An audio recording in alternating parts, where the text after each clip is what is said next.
Went to the locker room with hamstring soreness after this play in Game 2 versus the Boston Celtics, and it is the same hamstring that caused him to miss 10 games in January. He had a hamstring strain then. He went to the locker room at the end of the third quarter, and you can see in this clip here that he's got a noticeable limp, so clearly in pain, and he did not return to the game as the Indiana Pacers go down 0-2 versus Celtics. But going back to Indiana now, even if they had Tyrese out there, it's still going to be a struggle for Indiana to bounce back from 0-2 down. But now with Tyrese in an injury cloud, we're not sure if he's going to play in the next game. Do you think the Pacers have any chance versus this Celtics team? Let me know in the comment section down below. I'll keep you updated down there as well.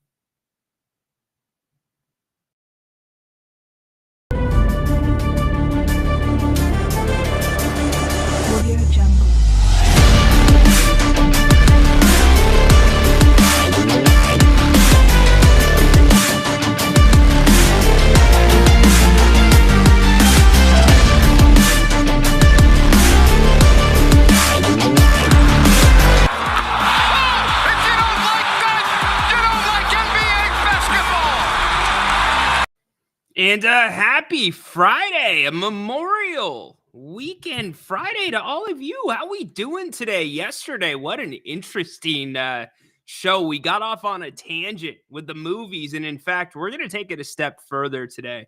We are going to separate the girls from the women, the men from the boys. Got another movie question for you. That's going to be coming up in a little bit, but it's the King's Court Live. Ryan in Sacktown with you. Hope you are enjoying your day. Did you take off early? Are you making it a 4-day weekend? We've got a 3-day week around here. We're actually not going to be on the air Monday, or at least I'm not planning to be on the air Monday. That might change. But let's get it in today. Let's finish the week strong. You can call the show 916-399-3748. You can call through Restream. You know that process. Link is in the chat. In fact, I will throw it in the chat one more time. As you heard at the top, the Indiana Pacers go down, and Tyrese Halliburton goes down as well to a hamstring injury, allegedly, reportedly by Woj. Look, the Pacers didn't have much of a chance after losing that game one to Grant. I thought maybe they would have a chance. And remember, they've got a damn good backup point guard in TJ McConnell. He runs that offense really well, and he's always a threat to pass, to shoot, to drive, whatever it may be. But TJ McConnell or not, Jesus Shuttleworth, I don't care. Without Tyrese Halliburton, this series is over.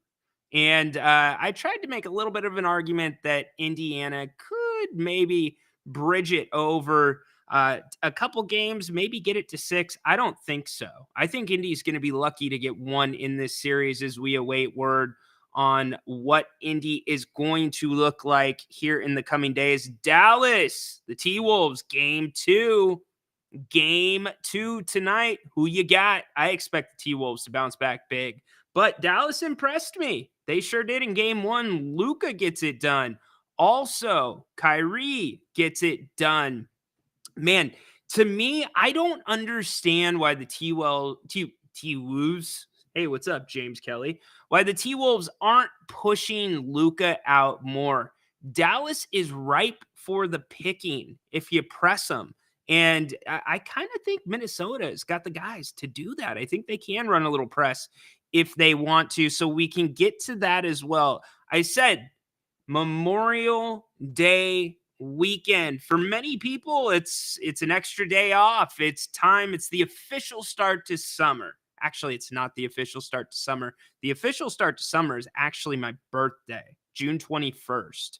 That is when summer, I believe June 21st is the longest day of the year. I don't know. Somebody help me out. My parents, you get all those myths growing up from your parents. Oh, it's the first day of summer, or it's the longest day of the year. Just like you have probably, I know I do, where it's like, hey, this is my Uncle Randy. This is my Aunt Colleen, but we're not related. You're told they're your uncle, aunt, those weird kind of things. Yeah, you know what I'm saying. But anyways, Memorial Day, I want to say something, and I'm going to start the show a little bit different because, like I said, for some, it's just a day on the river. It is a day that you get off of work. Why is there a bug crawling in this studio? That should not be happening. You know, my little man, he likes to come over here and play sometimes. And he's kind of like, I talked to guy or about the guy yesterday, Rusty on Ocean's 11, Brad Pitt's character. He's always eating or drinking something. That's my son. He's always got something in his hand. So that means food has been over in this studio area. So Bubba's, if you hear this, you're going to have a chat with daddy when you get home. But I'm just kidding. But getting back to Memorial Day, for others, it's a day of remembrance. I mean, for everybody, it's a day of remembrance. Unfortunately, because of our age group, or at least my age group, man, I can't believe I'm going to say this. I turned 40 this year. I'm going over the hill. I know that we've talked about that briefly, but you know, my age group right there to enroll when the war in Iraq kicked off, the war in Afghanistan, 9/11, that happened my senior year of high school. So in some ways, our age group know a lot of people that may have been affected or gave their lives in that war. And even if you didn't, you know, it's the ultimate sacrifice. I don't know if anybody, I know Saving Private Ryan came up in the movie chat yesterday, but you know, there's a lot of documentaries out there. There's a lot of real footage out there that shows you what it's like living as a soldier, especially in Afghanistan, especially in Iraq. Afghanistan, that was a tough one. The hills and the valleys and the angles and suicide bombers, IEDs, you get it. But it's something that, at least for me in my lifetime at that age, it got real, like real. War is real. You heard about wars. You read about wars in your textbooks. Many of you that are here may have served in the military, and for that, we honor you. Memorial Day is about remembering those we lost in the line of duty. It doesn't have to be the military. It can be police officers. It can be firefighters. It can be anybody that's running to the danger and not running away from the danger. So here's how I want to start the show today. Every Memorial Day, there's one person that comes to mind for me. One person. And I'm going to introduce you to him here in just a second. This is Joe Nuri. Joe Nuri, someone I went to high school with at Elk Grove High School. Joe also was on the football team with us at Elk Grove High School. And it was kind of funny. You know how you had off-season workouts, you had you know, in-season workouts. The in-season workouts were optional for us. Usually you had to be there maybe 1 day a week, 2 days a week. But Joe and a couple of the other guys, because he was a year older than me, and I was lucky enough to get pulled up to varsity as a sophomore, yada, yada, yada. But they made a point. They lobbied the coaches to open the weight room at like 5:30, 6 in the morning, basically year round, whether we were in season or not. And they were there. Joe was there every single morning. And let me tell you, Joe was a freaking machine. I said I got to get that word out of my vocabulary, but he was. I mean, he was perfectly built for high school football. He's a little bit shorter, but he was stout. He was strong as hell. And as you're, many of you could probably relate to this, because freshman year is usually when you start learning those kind of Olympic lifts. You know what I mean? Your cleans, your snatches, all that stuff. And he did them all perfectly. And I knew I needed some help on that stuff. I knew I needed it. I knew I had the strength. I knew I had the ability to do it, but it was just an awkward movement for me. So 6 a.m. rolls around. I show up to the early workouts freshman year. And it's myself, my best friend, Tony, and Joe and one other guy. For the life of me, I can't remember who that other guy was. Oh my goodness, there's another bug in here. My goodness. All right. So getting back to what I was saying, Joe pushed us as freshmen. He's like, bet you won't come tomorrow. Like, please, we'll come tomorrow. So we went the next day. Bet you won't come again. Went the next day.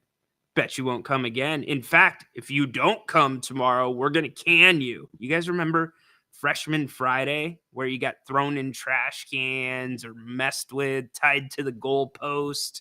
The whole thing with football, and I went to Elk Grove High School, was if you got pulled up from JV to varsity, at that time, freshman to varsity really wasn't a thing just because of the age difference. I mean, there was maybe a rare player in football that made the freshman to varsity jump.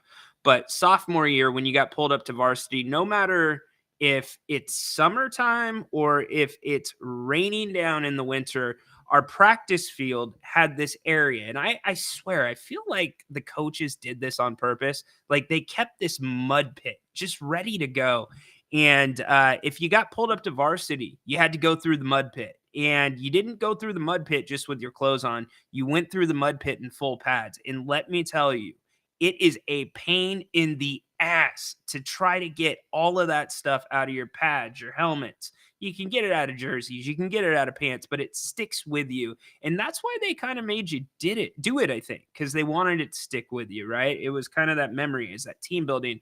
Well, anyways, Joe went his way. We finished football, but one of the leaders of the team, undoubtedly, I don't remember if Joe played a lot or not, but I knew he was really important to the team. So I'm going to read you this. Army Specialist Joseph Scenery died August 21st, 2005, serving during Operation Iraq Freedom. Nuri, 22, of Wilton, California, assigned to the 463rd Engineer Battalion, U.S. Army Reserve. Weirton, Virginia, killed August 21st when an improvised explosive device detonated near his M916 tractor during convoy operations near Samarra, Iraq. Joseph C. Nuri was once seen eating lunch with the other first-string football stars when he saw a freshman sitting alone at another cafeteria table, terrified at the first day of school. Nuri brought the kid over to join him and the team. He was just an awesome kid, end quote, said Mike Clemens, who was one of our football coaches as well. He was a soldier on the football field, a soldier in the war. He's my hero now, end quote. Nuri, 22, of Wilton, was killed August 21st, Samarra.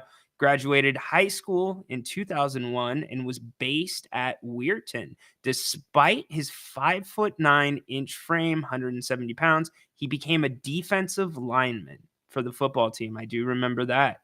He was so well liked, he became team captain.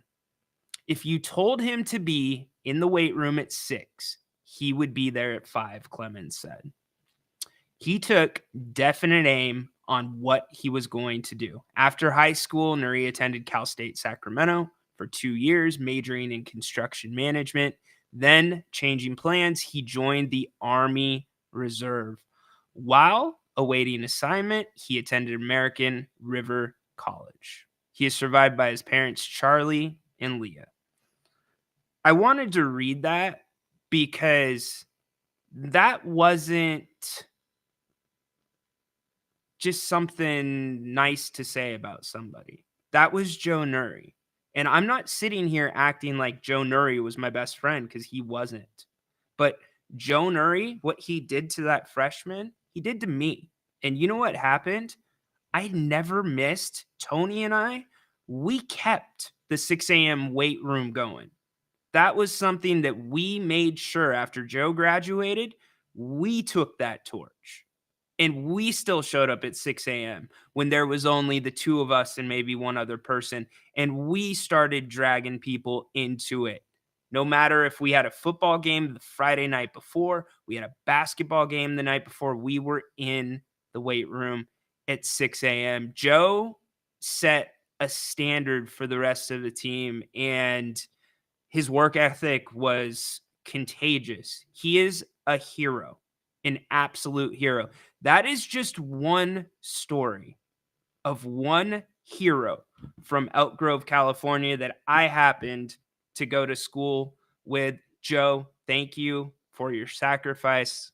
Thank you for what you've done for our country. And thank you for the opportunity to really be a champion of leadership, inclusion with people that maybe don't have those friends. Like they said, freshmen sitting by themselves at lunch, brought them over to the football team.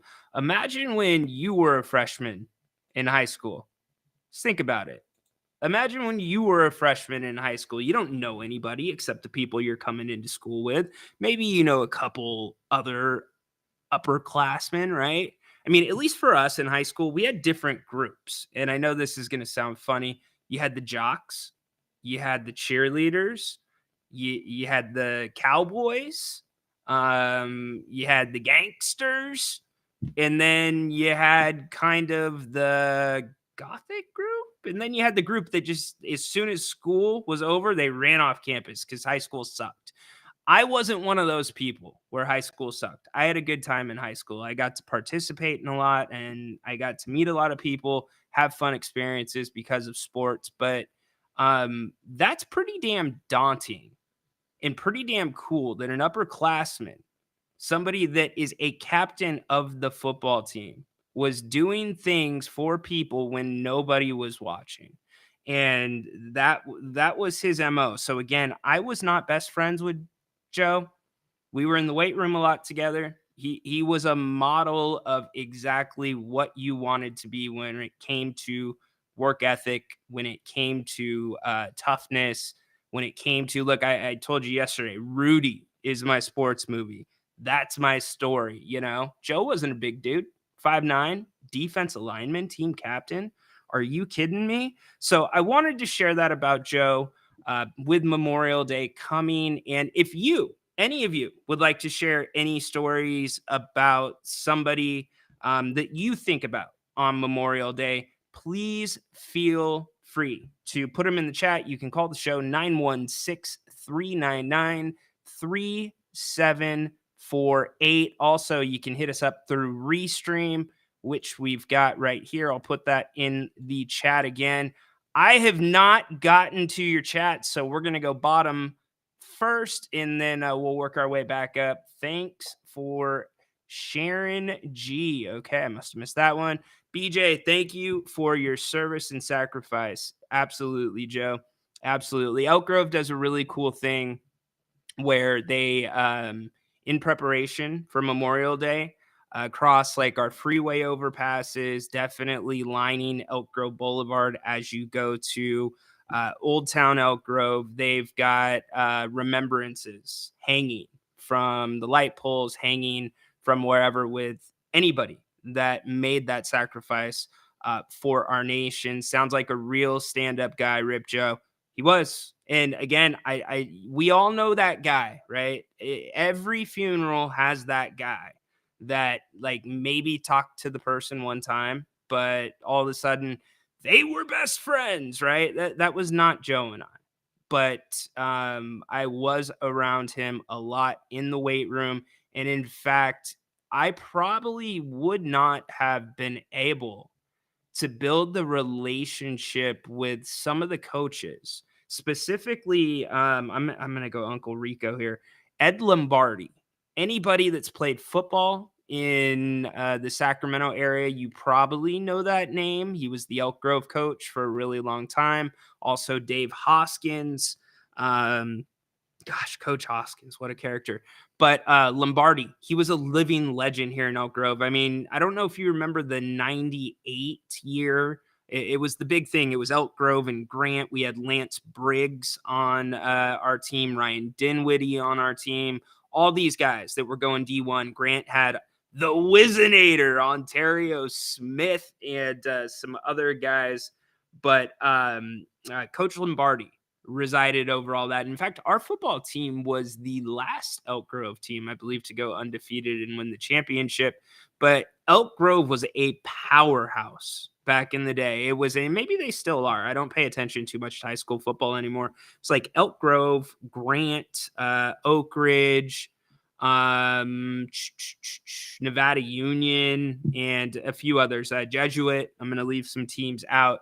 But if I didn't get pulled into those weight room groups like Joe did, or Joe pulled us in, then I probably did not get as much inside football that I got from Ed Lombardi, from guys like that. Unfortunately, Coach Lombardi left my junior year, which changed a little bit for me. But yes, Joe was a definite hero.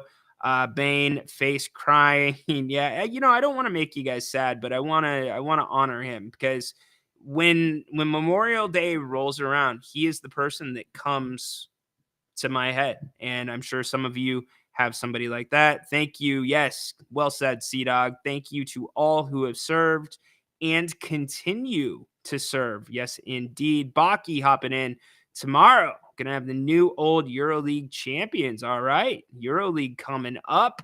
Sea-Dog, let's go. King's Court time. Yes, indeed. Oh boy. Have you guys been listening to some of the chatter? Kyle Kuzma chatter, Brandon Ingram chatter. I've got Kyle Kuzma's contract numbers. They're actually not that bad. If you asked me if one of those two were going to be a king by the time the draft rolls around, Kuzma or Ingram, I think it'd be Kuzma.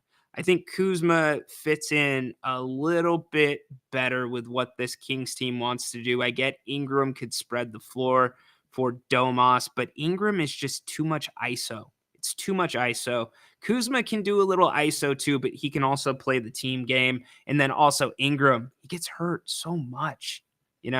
That's the only thing we got. Yes, John, please, everybody hit the thumbs up. 113 already have checked in or are here watching live on the King's Court on a Friday. Happy to have you here. Ryan in Sacktown. Again, you guys can call the show 916-399-3748. We're not going to be doing a show later tonight, so this will be it till probably Tuesday. However, you will have King's Courts on the weekend. Those will be up tomorrow morning, Sunday morning, and I'll record one for Memorial Day as well. Baki, the only NBA team. Oh, here we go. Let's do it.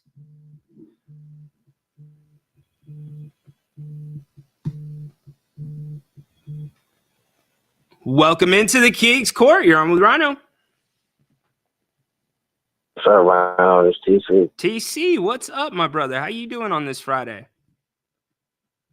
Oh, I'm all good, man. How you doing, man? I'm doing great. Yes, sir. Just tapping in, bro. I want to jump in. First and foremost, hey, did you holler at Grant about that? Did you ask him that question? I did not, TC. I will get around to that. No kid. Yeah, I don't even trip. It's all good. So first and foremost, though, the Kuzma chatter. I'm giving you. You got to pull a trigger on that deal, and it's about the draft pick. To just take them 2 or 3. I'm doing that to get Kuzma because his contract is nice and he fits with the team. So it's like we can't. It's like this. You know what I'm saying? I want to just. We can't have both. It's either we're either gonna draft with our draft picks, or we're gonna trade the draft picks where we can't say, "Oh, this is so many draft picks for this player." No, it's not. It's trading the draft picks and getting the player. That's the main thing, and getting them in house and going from there. Because we need a piece like a Kuzma or even a BI. But I like, if it's Kuzma or BI, I'm taking Kuzma. Yeah. Because of his contract, and it wouldn't take that much. But I just don't want to get caught up in if they want like an extra first round pick. That's like a deal breaker. I'm giving that first round pick up if I'm in just to get the guy. Am I wrong? No, I don't know what the Kings situation is, what they can give away past. I know the pick this year can't be traded until draft day. So I would give up what they want, because you hit the nail on the head. When you look at Kuzma's contract, actually this last season, TC, was the most expensive year, and you still got him for a couple years after this. I think the market has kind of spoken, and I think the market's going to have a really hard reset now that the new CBA is going to be going into effect. So I think one first round pick and a couple of players can get it done for Kyle Kuzma. Period. And I'm pulling the trigger. And that's what I was saying right now, like a first round pick. And even if they're like, you know what, just to sweeten the deal, I mean, depending on our draft capital, I'm giving a future, maybe a 2029 or whatever, man, Yeah. just to get the deal done and make it sweet, just to get that guy in. I'm not because he doesn't want to get that away. And he needs to just draft people or get out the way, bro, because we can't stay in limbo. We have to give up something to get somebody. If we're not giving up Keegan, like he's untouchable, obviously Domas and Fox, but he's untouchable, and give up the draft picks, bro, and let's keep moving and let's go. Amen, That's where TC. I'm at. Amen. You know what? Teams, executives are smart. They know that the Kings' backs are against the wall. So I bet that they're going to try to squeeze them for every cent that they can get. But when you look at the teams right now that have cap space that might be interested in also getting Kuzma, I don't see a lot of a market there for him. There might be a couple other teams, but obviously there's a few free agents that have been talked about a lot this offseason. So, dude, we're on the same page. Pull the damn trigger, especially if you're not giving up a Keegan. And then here's the important thing, too. If you pull that trigger on a trade this year, TC, as opposed to waiting to develop a draft pick, if you grab somebody at 13, that will probably make the decision on De'Aaron Fox a lot easier, because whether the Kings are going to decide to keep De'Aaron long term, or they're going to say, you know what, it's just not going to be a Sacramento thing anymore, that decision is going to have to be made by the end of this coming season. That was deep right there. Hey, that was the truth right there, Rhino. Thank you for that. Yeah, of course, TC. The decision has to be made. Yeah, TC, I mean, you can't. So Bogey walked, right, for nothing. Malik Monk very well could walk for nothing. And with De'Aaron Fox, he's got 2 years on his contract. So if you go into next, so let's say he plays the entire season for the Kings this year, next offseason will be probably the last, and you're even pushing it a little bit, but the last chance to get close to fair value for De'Aaron. Because then if you push it to the trade deadline of the last year of his contract, he's a rental for half of the year. And I just don't see teams giving up very much, and the Kings would be idiots to do that. And then here's the other part of it, TC. You have now surrounded Fox with pieces. You have Domantas Sabonis. You have Kyle Kuzma. Let's say Malik Monk comes back, right? And if it doesn't work, there's your decision. You still have something to build around. But I hate to push this decision in people's faces, but you got to realize, look at what Cleveland is doing this offseason. Donovan Mitchell still has a full year, but it is a full court press to make that decision to know if he is staying or not. Period. And listen, that's why it's so big this summer. That's why you got to sign Mike Brown, make a trade, Monty, and do it moving. There's no time. There's no more time to be playing. For those are the dominoes. Monk back and Brown back. But at the same time, no matter if Monk is back or not, bro, we have to make something happen. Yep. Seriously, though, the time to play around right now, that's over with, bro. It's time to let's get it together and let's go on. But first and foremost, we need to sign Mike out of dope. Playing with Mike and sending him into that lame duck, you're like just that's playing with it. Get the deal done this summer. That should be breaking news, bro, within like the next, like, you know what? I give him the benefit of the doubt the next month. Let's hear it within the next month. I'm not gonna say let's hear it tomorrow. Let's hear it within the next month, bro. Please. Mike Brown extension. So we stop playing and just go for it. Spot. That's all I got right now. Thanks, TC. Appreciate the call, brother. Have a great long weekend, all right?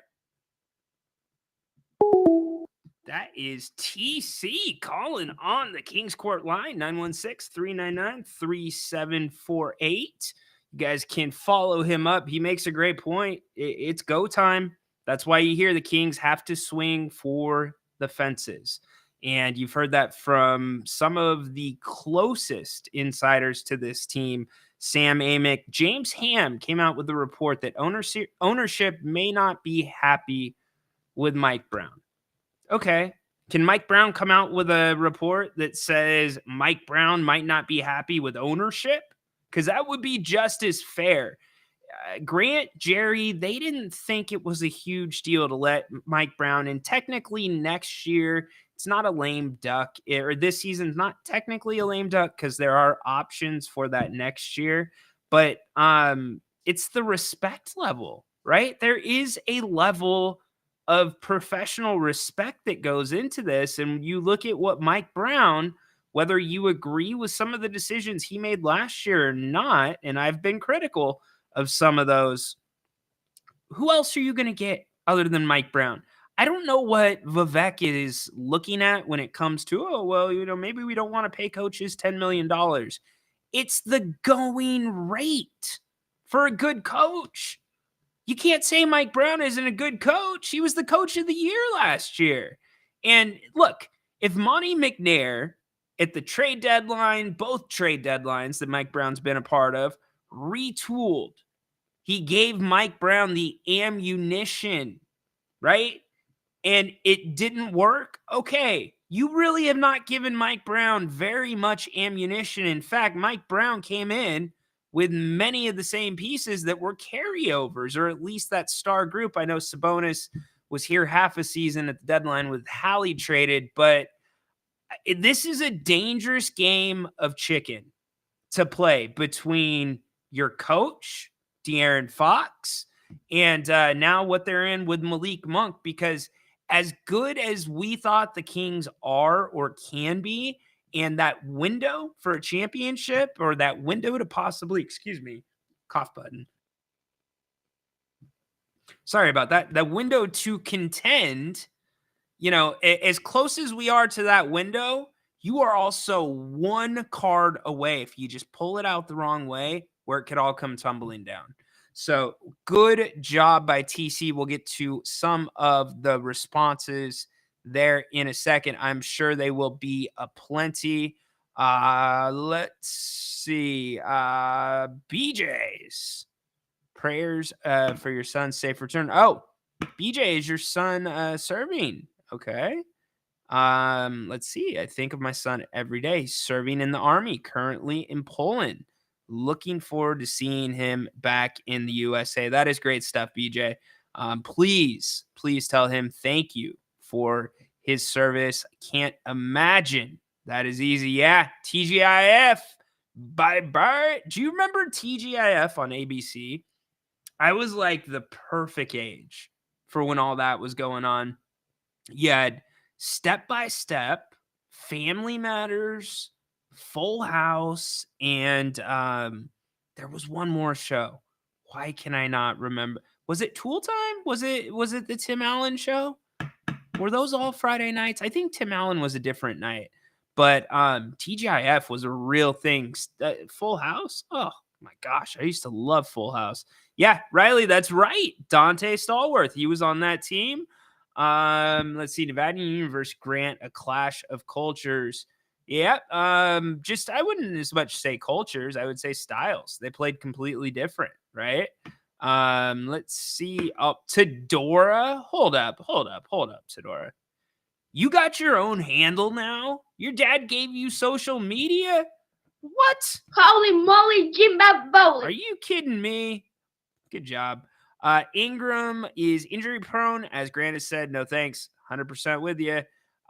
Prayers. Yeah, BJ, absolutely, my man. Yep, absolutely. Tedora, okay, you are lit. You are ready for a Friday. You and my dad talk the best when you need to talk about the Sacramento Kings. Appreciate it. We have some good chats every now and again. Let's see.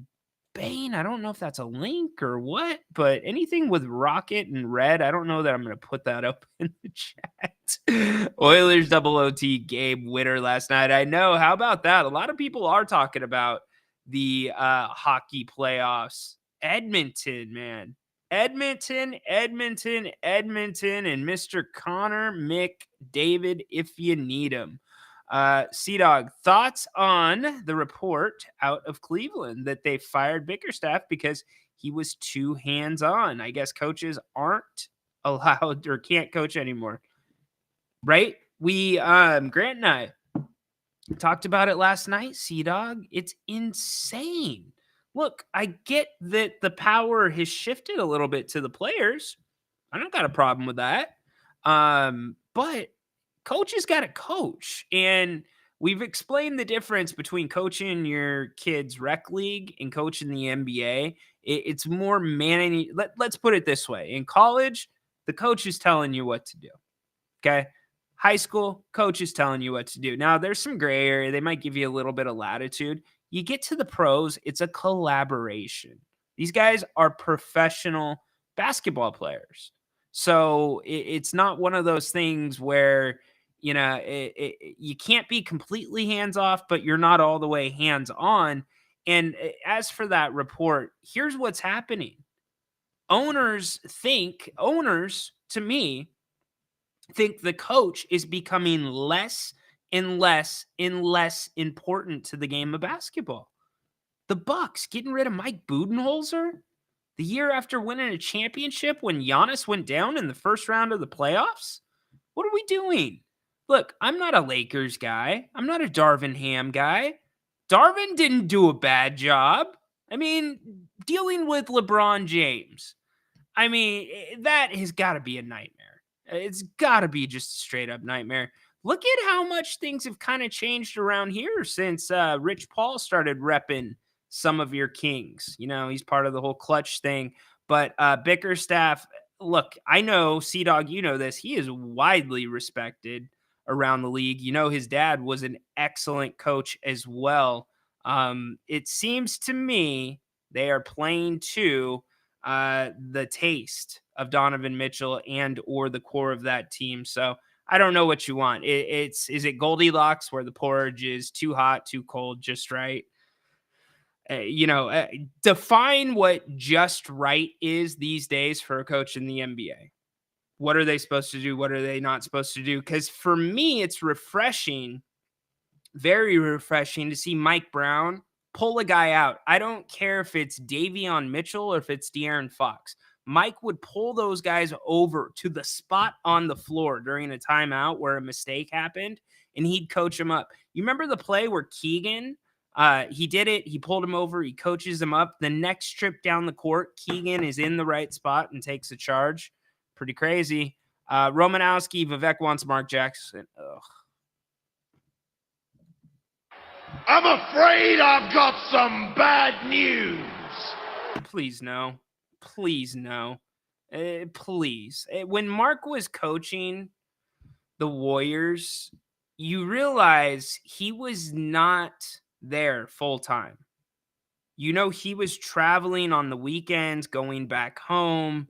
He did not move his family to the Bay Area. I'm not a fan of Mark Jackson as a coach. I'm just not. I think he's a great broadcaster.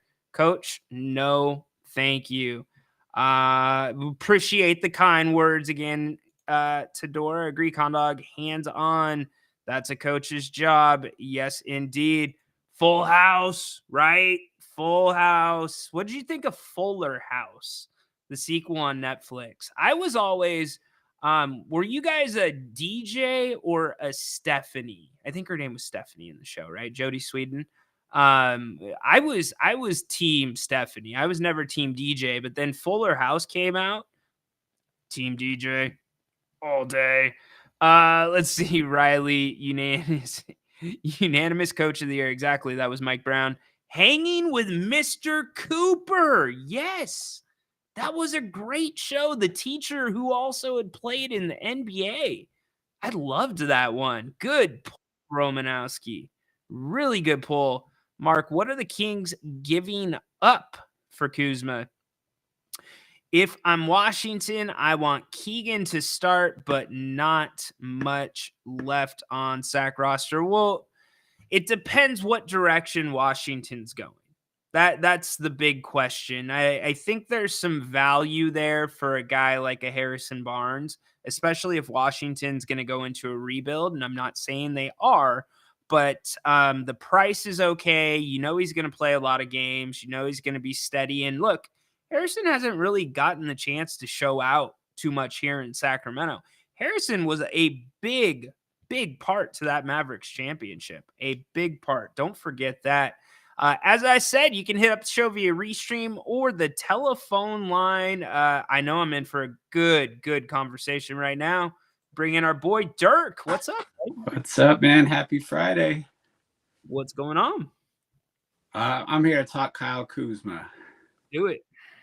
Okay, so I've been like, since I heard this, I've been interested in Kuzma since we that original conversation, which what was last year, where we were seeing who would be a good fit. So, do you feel that Mike Brown could maximize Kuzma's ability to play defense? It's a great question. I don't know if he could maximize, but I think there's a lot you could do with Kuzma's length defensively. You could put him in some different positions. I think he could also switch with some of the smaller guys if needed with certain teams. Well, I would say that that's a strength of Mike Brown, probably getting the most out of a guy defensively. For sure. So I would say if Kyle Kuzma, who is not rated highly as a defender, but people not poorly either, I would say, I was trying to gather opinions on him lately. Like the Wizards subreddit was talking about his performance this season, and most of them were saying a B. Like they felt like he performed at a B level. Some people lower, no one gave him an A. So, but generally it's slightly favorable of him and his performance in that lead role. Many people identifying him as a ideal third best scorer on a team. And the more I evaluate, the more I think about it, the more I like the fit. He's a great rebounder for his size. So what does that do for this team? If we're playing 4 out, Sabonis, maybe in the high post trying to get rebounds, that opens the door for additional 3-point shots and additional second chance points opportunities if him and Sabonis can work together on the block to get additional rebounds. Or that gives the idea that maybe Sabonis could shoot more threes, which I like. I don't know. How would you feel about Sabonis taking more 3-point attempts? I'm all for it. I don't think I want him to go full De'Aaron Fox and kind of change his entire game around the 3 ball, but it keeps the defense in check. Sabonis can make the shot once in a while. And then also it opens up the passing lanes because you've got to come out and now guard him a little bit. Yeah, I see the DHO with, 2 guys collapsing on the boards from both sides who are plus rebounders for their position, not at both the 4 and 5. And I really like that premise. Now, again, there's no shot blocking still from the guard position. I'd say Keegan's a pretty decent shot blocker too. He gets averages maybe about 1 a game. Foxy not too bad either. Yeah, and just that off ball. I don't know. I'm very intrigued by this. And people were asking like what he would be worth. Well, last year he was not worth 2 first-round picks. No. So would you trade for him for Harrison Barnes and the 13? Yes, absolutely. In a heartbeat. Would you? Yeah, but the question is, could you get him for less? Like, what if it was you keep Harrison Barnes? Would you give up Trey Lyles, Vezenkov? You need a little bit more contract filler, but Vezenkov, maybe Duarte. I think Duarte is the right fit to make that about the 20 mil roughly. And you have more flexibility on how much money you need to take on. I don't know what that exact number is. Yeah. Trey Lyles, I would want to hang on to for the simple fact of we don't know what the backup center role is going to look like with this Kings team yet. Alex Len, 1-year deal. McGee, I believe he was a 1-year. Let me pull it up right now. Mark says salaries have to match. Mark, my understanding for the new CBA is it doesn't have to be as close as it used to have to be. That is correct. So you have more flexibility to take on more money as part of this. They've reclassified certain ways that you can take on more money depending on where you're at with what they call the aprons, which are the penalties of being over the cap. So I'm just, one thing I'm trying to figure out is what the market for Kuzma would be. That who would the Kings be competing with? Because if you could get him for a first and second rounder, 2 picks, that might be enough with salary filler. Because why does Washington do this? They need a full reset. They're not going to go anywhere. They're really unhappy with where they're at, as they should be. Yep. So they're going to try to get as many assets as they can. So it's really about who are the Kings competing with in that area. Now, I haven't seen much of his game except against the Kings. And the reputation of being a shot chucker and a black hole is there. But that also could be, hey, you're the number one guy now, or you're basically, once Jordan Poole fell off, you are the number one guy, so you need to do number one guy things. Man, I really like that idea. I think I've heard it said the Kings don't get any worse in that situation, which I agree with. No. It's just a matter of if Monk leaves, that's quite a drastic different look, but Kyle Kuzma has sort of played that primary spot. I guess he's somewhat of a playmaker. So could you fill most of what Malik does by committee outside of the guard position? That is, I think, a way I haven't been looking at this before. Well, also throw this into the way you look at it, Dirk. More production from your starting lineup. I mean, one of the reasons we relied on Malik so much was the starting lineup sometimes had guys that had 2 points, no points, 1 rebound. So there was more pressure for Malik to come in and really pick up the offense. In terms of who you might be competing against for Kuzma, the first team that I have heard that comes to mind is the San Antonio Spurs. They've got 2 picks in the top 8. They've got Wemby. They're younger, they're building. Kuzma would look really nice with San Antonio, and they've got the money to pay him. Portland is another team that I have heard could be interested. You match up Jeremy Grant with Kuzma and Scoot Henderson. But here's the thing about Kuzma. You said, like, on the subreddits, a lot of Wizards fans gave him a B. When was the last time Kuzma played basketball that mattered? So if he's getting a B playing for a team that's really not that good, I know he was with LA for a while, but what's he going to do with a team that, I mean, you know how it is. It's contagious when you're spreading the ball, you're playing good basketball. It elevates everybody's game, and that goes the same for the defensive side of the ball. I would reflect that question back to you 2 years ago. When has De'Aaron Fox played basketball that mattered? So, it's Kuzma. I mean, Fox wasn't playing with talent that could get you to a place. So what talent did Kuzma have? He had Brandon Ingram, a younger Brandon Ingram, who I don't think, from my recollection, was not the player he was completely today. Different. Yeah, 100% right. And so once the Lakers reset, you got these guys finding their identities elsewhere as they kind of established themselves without guys like LeBron. Like, who could they be? So I think the timing is right for a little renaissance with Kuzma if he can be a winning player. It's a risk, I think, worth taking, unless there's some other more ideal deal. San Antonio's interesting because, that opens Wemby up. If you have a rebounding power forward, which is kind of a rarity now, a guy that's more versatile, can play a lot of positions, that probably works well with a unicorn like Wemby. But Portland, I don't think that's happening at all. Portland needs to ditch contracts to get under the luxury tax for that underperforming squad. So I'm not worried about them. And I think if they start trading, the Kings should probably try to deal with them, and that would be multiple players, I think. Well, the problem is I'm not ready to get into bed with Jeremy Grant at the number that he's signed at, and I think Jeremy Grant could be part of a deal with Kuzma if they do want to ditch salary a little bit, because I know Jeremy Grant would be a good fit here, but I believe he's making north of 20, 30. North of 30. I was gonna say 29 mil.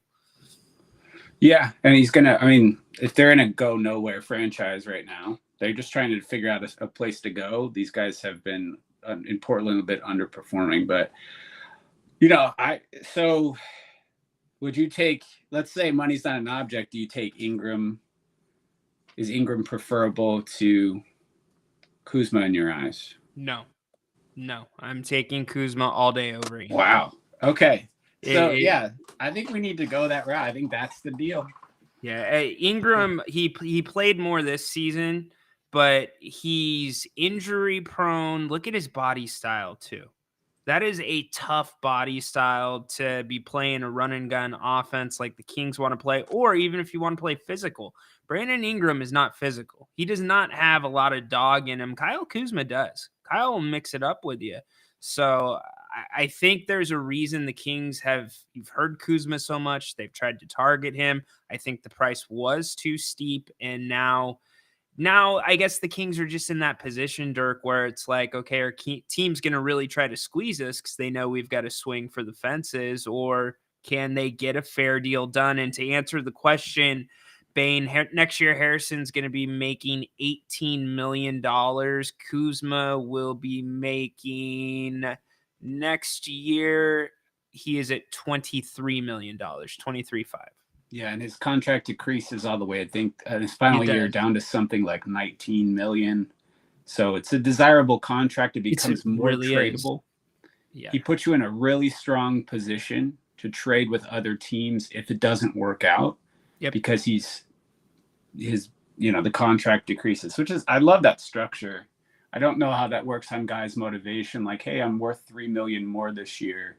Do they really have a desire to perform? But that's more psychological, if anything. So sure. I think too, the amount of time that you have Kuzma, it's not like you got to worry about, trying to re-sign him a year after he comes to Sacramento. If he does, you've got him, say he comes this offseason, you got him all the way through 26, 27. That's a damn good window for the Kings.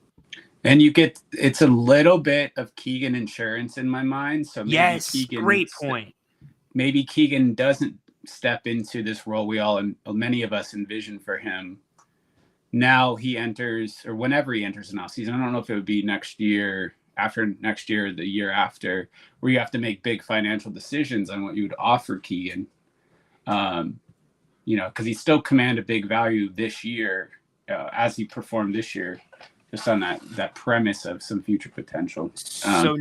So next year, or this coming year, Keegan's going to make 8.8. Then the Kings, I believe they've already picked up the option. Or if they haven't, they will do it as soon as they can.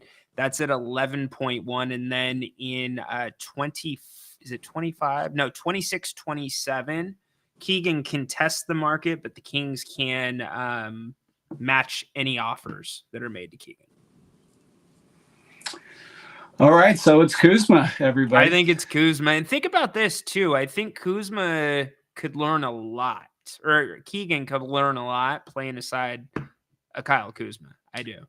Well, I always thought if Keegan picked up on Harrison Barnes' Euro step, you would have a really even better player. But that hasn't happened, He hasn't developed the Euro. It's been 2 years, Yeah. But if he could pick up that aspect of Harrison Barnes, which is, I think we should have invested more plays into him last year. But anyway, I know my calls can go long, so it's all good. We have good conversations, man. You take as much time as you want. You got any plans for the holiday weekend? Landscaping and stuff. Now I got to try to find footage of Kyle Kuzma to get like a more educated opinion about him. But we'll go over some highlights.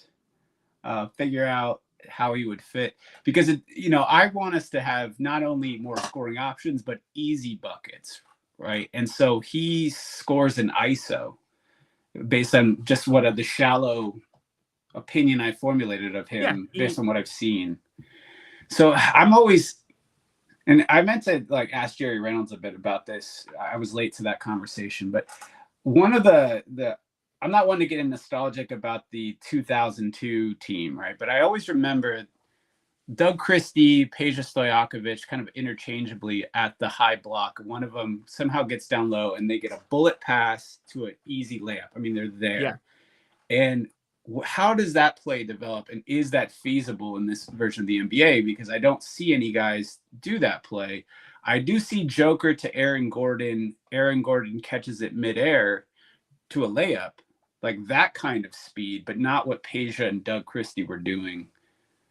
I don't know if you would call that high-low, but no, actually, we talked about this when Jerry was on the Kings. I asked him about Pete Carril, coachy. The Kings would run at times a modified Princeton offense. In the Princeton offense, you only bring, or in the typical offense that the Kings were running, you would only bring one big up, like a Chris Webber to the high post. Now the Kings they were bringing up two guys. And so the defenders had to kind of decide which way they thought the action was going to go. So I don't think it's feasible to bring two guys up. The spacing now in the NBA, it just doesn't work. I mean, maybe Minnesota could do it because of the personnel they have, but I don't see it with the Kings working out. But high-low, it's there all day, Dirk, for the Kings. And with Kuzma, I feel like the isolation is because of the teams or his teammates that he's had around him. I think you put Kuzma into a situation where he's got guys moving the ball. He can score any way you want. He can cut. He's athletic. He can play above the rim. He's the guy to me. I would have no qualms about having him on this roster. Yeah, and for me, it's would you be excited about it? I'm definitely 100%. Yeah, and it's just if it doesn't work well hypothetically in Washington, like Kuzma and Poole are not a duo. If you ask me who is like probably the closest to Jordan Poole, I'd say probably Malik Monk. They're a little bit similar style-wise, right? Yeah. So Monk's probably more of a creator than Poole is an individual scorer. And I think it could work. I'm just trying to see, is this the missing piece? And the team is definitely more interesting and dangerous. So now I'm going to be focused on that for the next 3 months. I love your research and how you do this. I'm going to learn more about that. Hey, Dirk, thanks for the call, brother. Talk to you later. Have a good weekend. Always making it better. Yep, you as well. Enjoy the landscaping. We got a lot of calls to get to. Moss, Condog. Excuse me, Corn Dog. I see you, but oh boy, is this guy gonna want to talk Portland basketball? Is this guy gonna even have a microphone that works? I mean, I don't even know. Let's go to let's ask the chat really quick. Should I even try to bring Haunted Horse up here on camera with me? Because last time I touted him as this audio engineer and audio wizard, and he didn't even have a working microphone. So if he can't even get his mic to work, then how is he going to be talking about basketball? Haunted Horse. What is a haunted horse? Now, look, not only is he on hold, he is messaging the show. What's everybody saying? Okay, put him on. Peter says yes. All right. You know what, Haunted Horse? I'm doing it for the people, not doing it for you. What's up, dude? I got my taco hat on that you bought me for my birthday. What is up? Is my microphone working? Your microphone works perfectly. Yes. So I'm taking over this time slot every Friday. Oh, okay. Yeah. Great. Except, we are going to the beach next Friday, so that there's an asterisk. I don't know if I'm going to get in here next Friday, but yeah, I'm taking it over this second week in a row. What's up, everyone? How's it going, Sacktown? My hometown that I grew up until my dad ripped me up to Oregon in 6th grade. Headless horse. There you go. Well, I got one of those. Looking good, horsey. Dude, you have become like a novelty. Look at this, off the clock with Haunted Horse. What is going on, dude? You're popping the chat. I've got a question. What is worse, What is worse? Okay, for the chat, what is worse? Me being a Portland Trailblazers fan, because when I moved up here, I needed to have a team to root for, and I live outside of Portland in Hillsboro. Or this guy, am I aiming the right way? You are. This guy being a Seattle Seahawks fan. I say that's worse. No, it's not. No, because everyone in Sacktown's either Raiders or Niners, not Seahawks. Dude, first off, you have a very small minute of 49ers or group of Niners fans here that are actually real Niners fans. Like, it's a real thing. The car flags come out. Everything comes out when the Niners, right around, I don't know, say November, December. And then you see all these people that have never been wearing Niners stuff before. And it's all brand new stuff because it's stuff from this year. So, yeah, right. I was a Niner fan before we had a single championship. I was a Niner fan in 70, I think. So it was around 76, 77. I'm not sure. But all my friends in the neighborhood, when I grew up in Sacktown, were Raiders fans. Because why? Because the Raiders were good then in the 70s. It was the Raiders and the Steelers, and they were always battling it out. So everybody was Raiders. And because I like to go counter to the crowd, I'm like, I'm going to root for the 49ers. And horrible. They played at Kezar and they were horrible. And then this guy comes along and they hired this guy named Bill Walsh. And then OJ killed him. And then OJ killed him. Yeah. If you're a clone, Excuse me. Excuse me. Yeah. Remember when you played for the 49ers? Did you kill OJ? Did you kill Bill Walsh?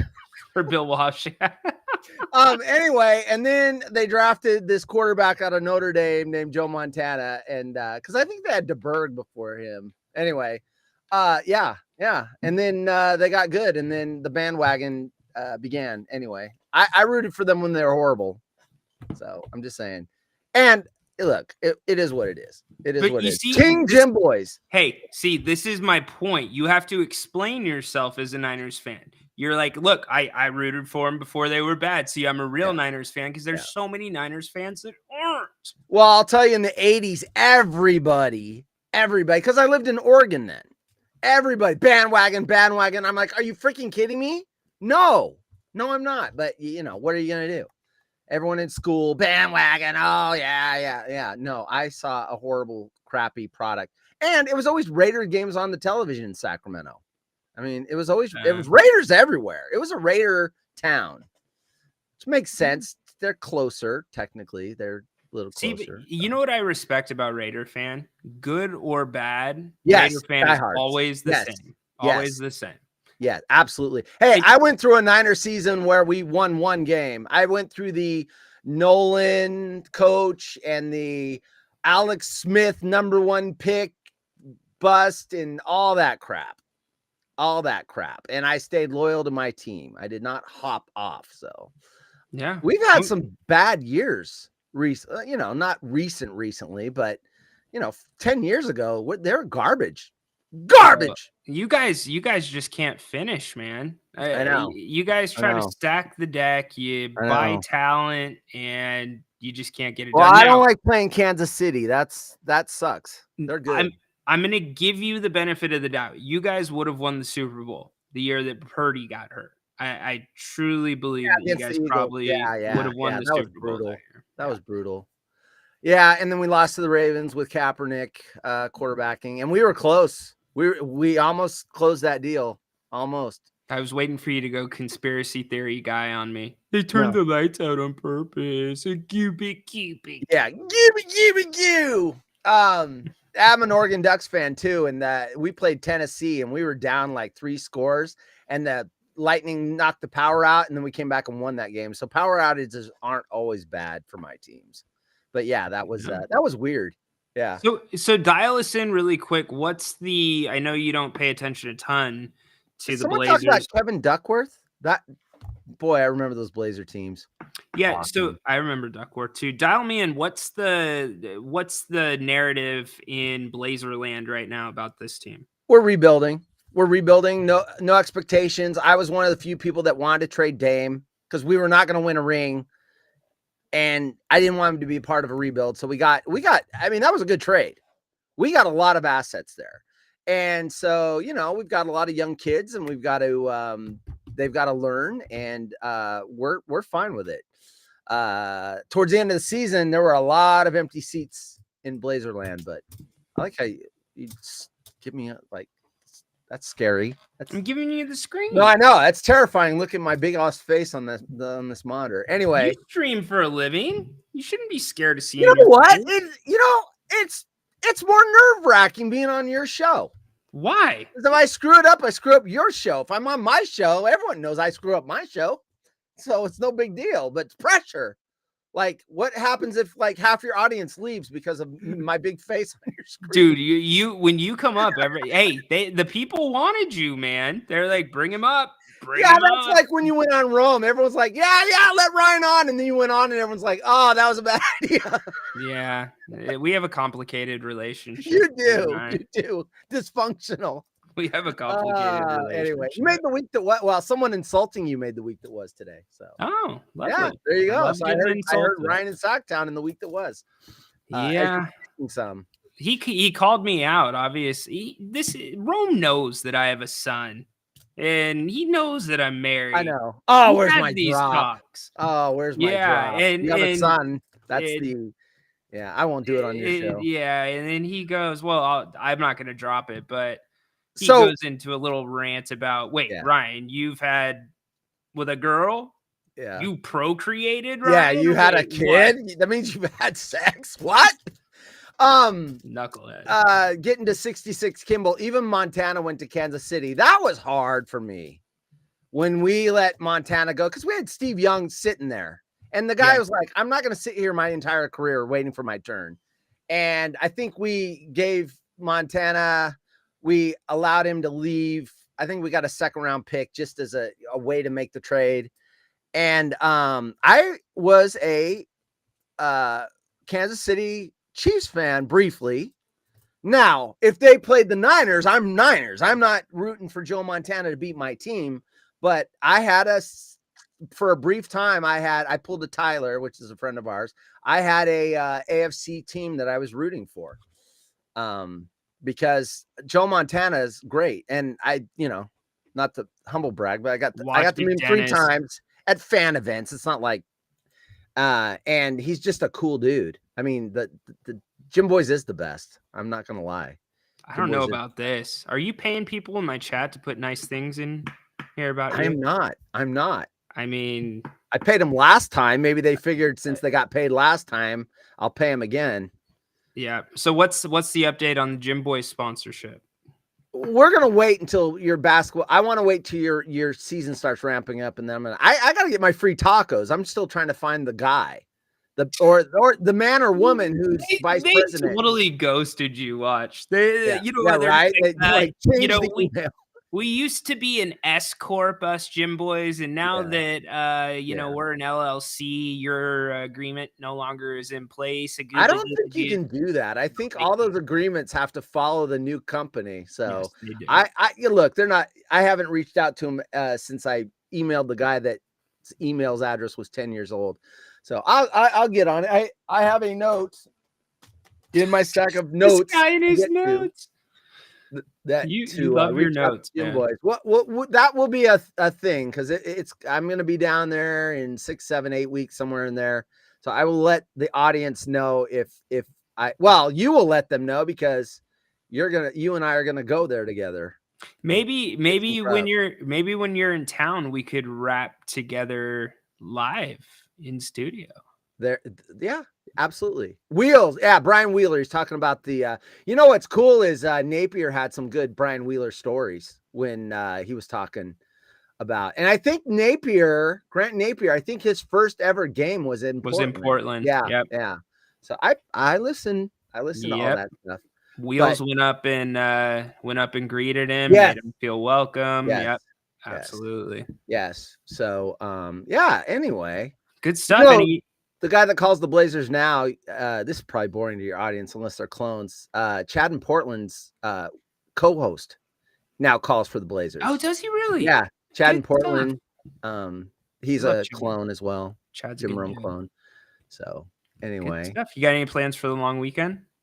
I'm gonna do a little work on our shows and t-shirts because I make t-shirts, and we're not doing anything. We're doing the beach next weekend, so There we're you gonna go. avoid the like, man, there's motorhomes everywhere right now. I mean, it started yesterday, just motorhomes, campers, everything. So we're going to the beach next weekend when, you know, we're not competing with the masses.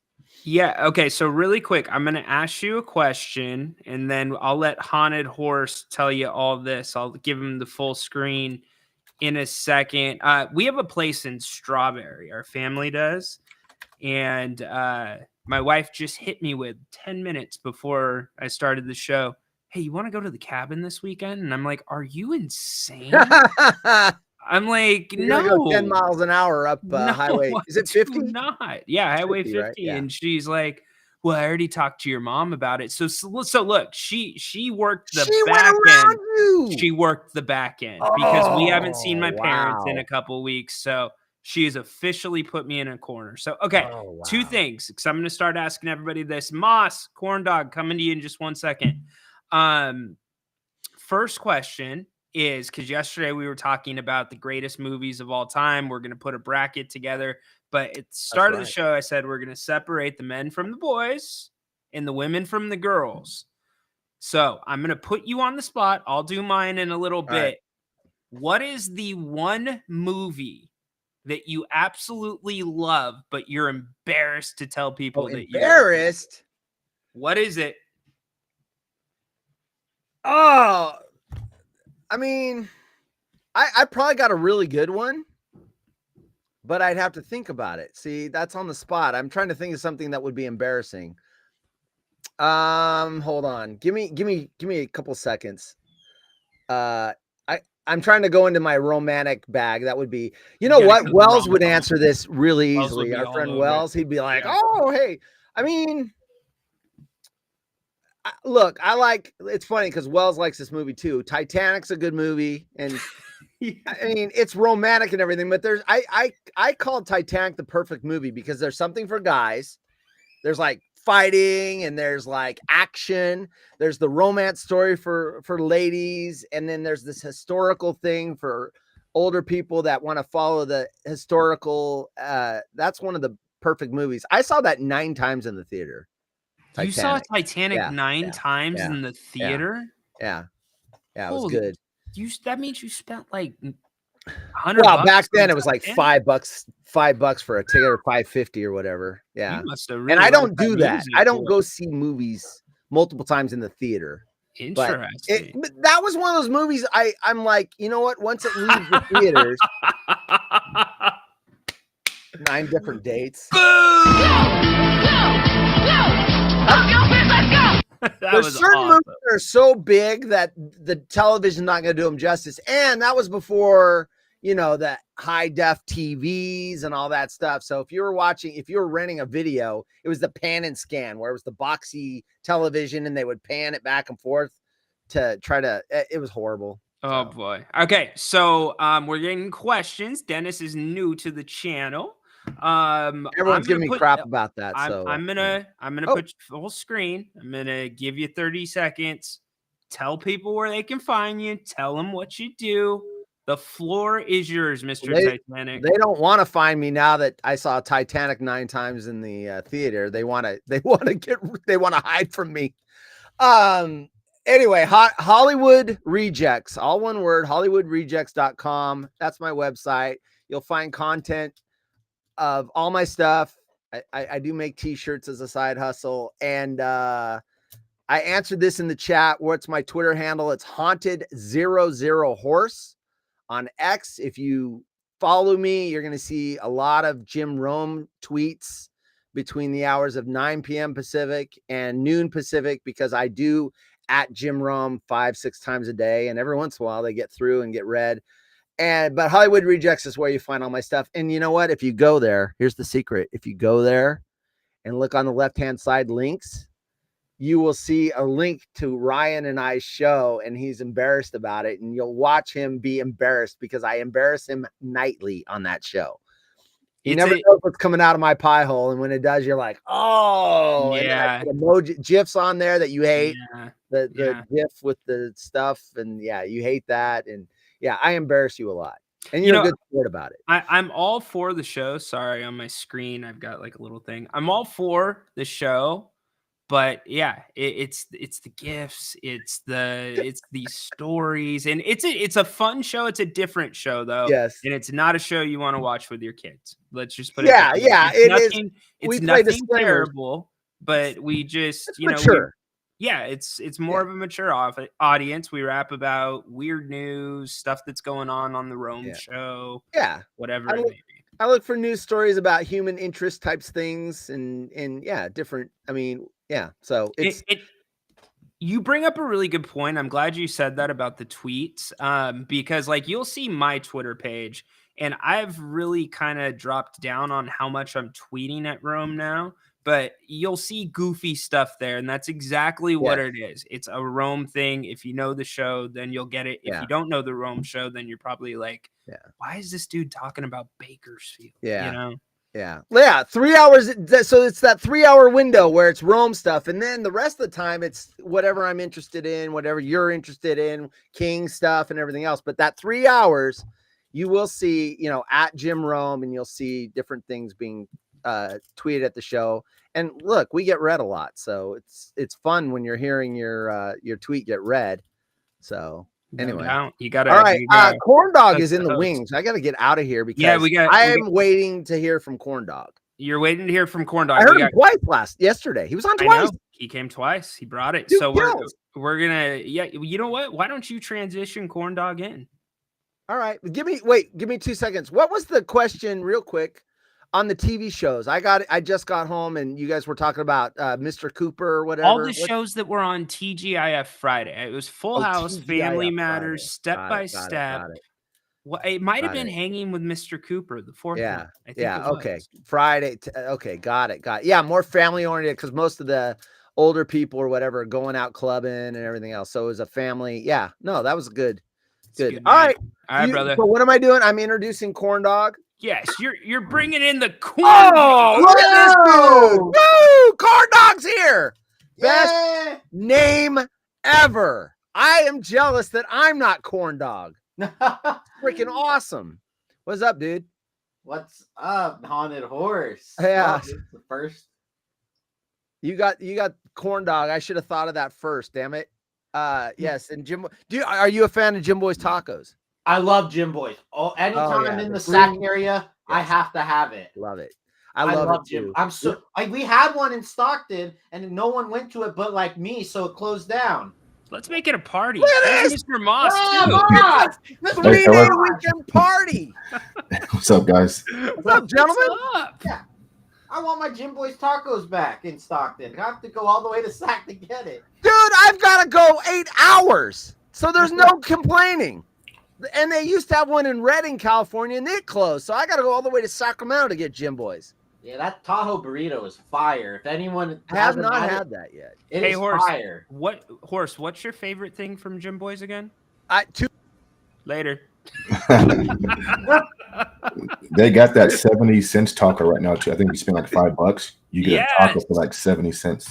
Oh, yes, they've got the 70-cent taco. Yeah, okay, that's I've got both of you up here because I'm going to ask you the same question first, and then I'll put you back in the chat so we can talk basketball. No worries. So, what is the movie that you are most like you love, but you're super embarrassed to tell anybody about? You go first. Okay, you want me to go first? You guys go. It actually is Titanic, and I've only watched it 2 times straight through, no breaks. Just on the couch, emotional as hell, praying that they survive. He survives, right? Yeah. Talk about a roller coaster type movie, highs and lows. It kind of takes you there, but I think that would be the one. Titanic. When they're running through the ship, she paints them. It's just it's crazy, man. So that's between us, okay? Like, can't nobody know about that. Nobody knows about it. All right, Yeah. Corn Dog, what's your... Well, Corn Dog, yours is Blades of Glory. I already know the answer. What? You should be embarrassed of that one. No, I'm just kidding. What is it, Corn Dog? I guess it's probably just because I'm a little younger, but I love High School Musical. Okay. I love it. High Like- School Musical it is. It was just, everywhere when you were a kid, man. It was just all over Disney, man. It was the thing for Disney at that time, because it was before they had Marvel and Star Wars and all that, and it was like right after they finished their Disney Renaissance, after Lion King, Mulan, Hercules, Tarzan, all that. It was that little like dark area. I mean, they had Pirates of the Caribbean starting, but that was about it. All right. I love it. Moss, we're going to wrap about hoops in 1 second. Hang on for me. No all worries, right? man. Take your time, buddy. Take your All time. right, brother. Corn Dog, what it do? Well, happy Friday. Yeah. So I guess everyone's got to wish me luck Monday, because we're running a little Costco Memorial Day basketball tournament. Oh, are you really? Where are you guys doing it at? Literally a church like 5 minutes from my house. Okay, cool. So I'm the home player. Is it, you know what? Where do you live again? You're in Stockton, right? Yeah. Okay. There's off of I-5, there's a church that has like an outdoor court that has really nice hoops. Oh, They're like that's the NBA north side. quality Yeah, ones. I know what you're talking about. Yeah, I see that all the Right time. after- it's in between Hammer and 8 Mile. I know that one. But ours is this one's gonna be off like Country Club. I've been there before. It's cool. Sweet. Very good. All right. Well, really quick, let me give the audience, you know what? You guys are going to hate on me for this. You can make fun of me all you want, but I'm going to step up. I'm going to be a man. A walk to remember. A walk Ooh. to remember is it runs the Jimmy V gamut. It really does. It's like, laugh, cry, real life, cancer, good music.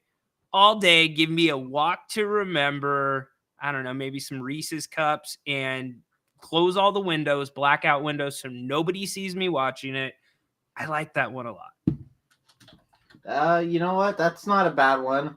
A walk to remember. That's not a bad one. Not too shabby at all. Yeah. I also, honorable mention. This is one that I am not. That's funny. Haunted Horse almost went that way too. So I'm not. This one's not embarrassing. I love Silver Linings Playbook too. Silver Linings is a great A movie. great movie. That is a thing. Yeah, that is a great movie. Yep, for sure. So what's up today, buddy? What are we rapping about? Man, I think I was the head of the whole Costco building today. Really? I was in like 4 different departments. Oh, really? Yeah. All right. Yeah, and mind you, we're not like the store where it's just one, but we're a whole campus where we have the wet building, we have guard station, we have the dry building. So I was all over. We have we actually have one of the few with the e-commerce too. I was literally walking a whole almost college campus today. There you go, dude. There you go. Got steps in. Good for you. Good for you. Got any predictions for the game tonight? You know what? I have Dallas, Boston, and I think Minnesota's gonna tie this one up. But yep, I'm gonna roll Dallas in 6. Dallas in 6. All right. Hey, you know what? They're coming together. Bane. That is. I was waiting for that one to come up. I've seen it once. I'm not like Haunted Horse 9 times in the theater, but I think it was a pretty good one too. I do remember that. You know what? Agree. Haunted Horse. Jennifer Lawrence. Oh boy, I've got a Jennifer Lawrence story. Anyways, go ahead. We'll talk about that some other time. You know what? Dallas, if they get this one, I don't think the series is over, but I told people Dallas's brand of basketball translated to the postseason. I was saying that at the end of the year, and damn it, it is. And I don't know, Boston, the one thing that I will say, Boston is not who we think Boston is right now. They're not. They are ripe for the picking. Yeah. You know what? Yeah, they could be. I don't know what's going on with Hallie right now. Still up in the air with the hamstring. Yeah. So I would guess. So he missed 10 games in the regular season, same hamstring, and there's certain injuries that I mean, everybody's body is different, but usually 10 games during an NBA season, which will probably equate to about maybe just under a month. That's not enough for a hamstring. That's something that's got to have been lingering. And yeah. Adam. You have a highlight reel too, Adam? I bet you do. Anyways, so yeah, we'll see what happens, but I just think it's going to be an uphill battle without Hallie. Even with Hallie, it's going to be an uphill battle. So I saw this post, I can't remember where, but they said it was about Wade and Kyrie, and it's since we were talking about Wade over KD the other day. It said where does Kyrie end up over Wade if he wins another title? And I was like, I wouldn't put him above Wade yet, but I would put him right at where I'd put KD if Kyrie does get a second title. About the same, maybe just a notch under KD because he wasn't the main guy, but like I'd put him like right in that ballpark. I haven't given it a lot of thought, but I'm not like right off the top. I'm not like no way. Yeah.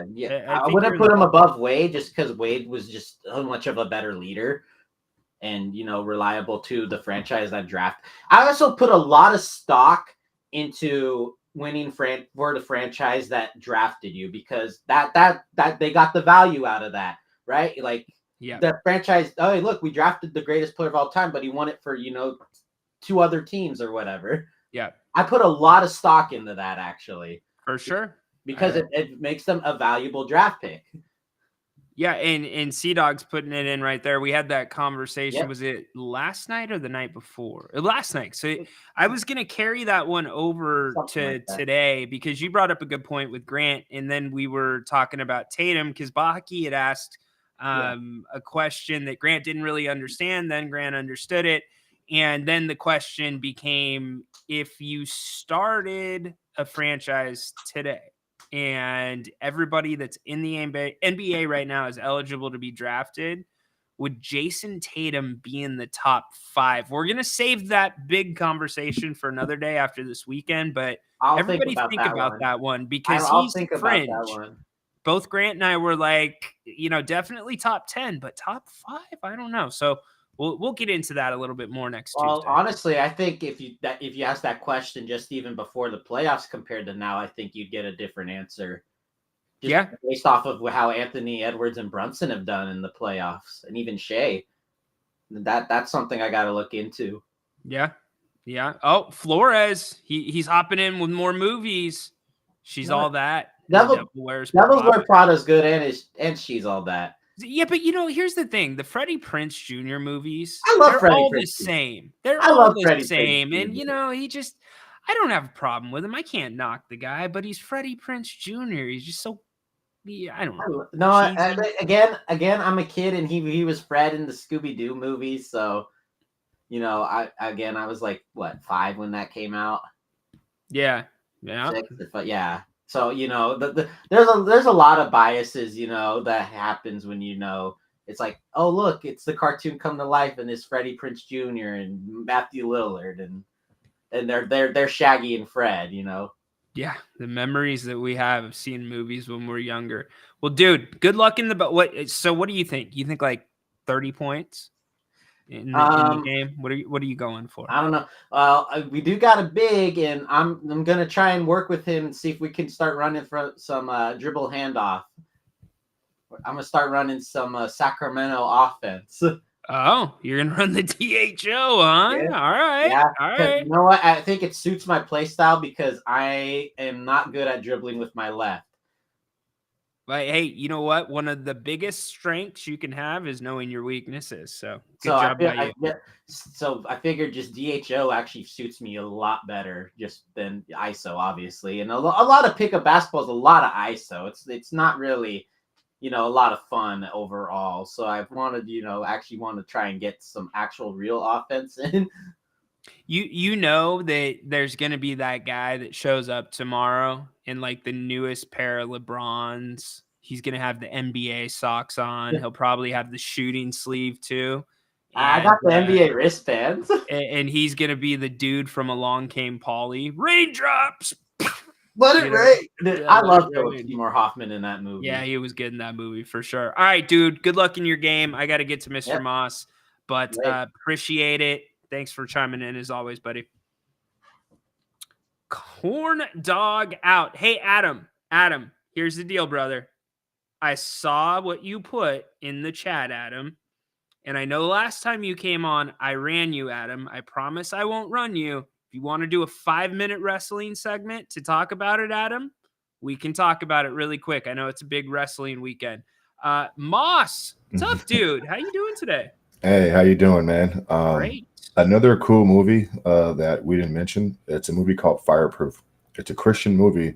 It's about a fireman whose relationship, his marriage is falling apart, and his dad is a Christian, and his dad tells him to read the Bible, but he puts like little examples along the way, and he asks his son, just trust and just follow what I tell you to do.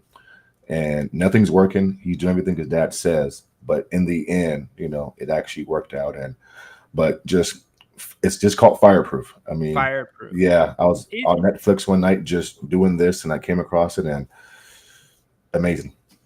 Yeah, amazing. Is that one of the movies that's directed by, I think his name's Devon Franklin? I'm not sure who the director is.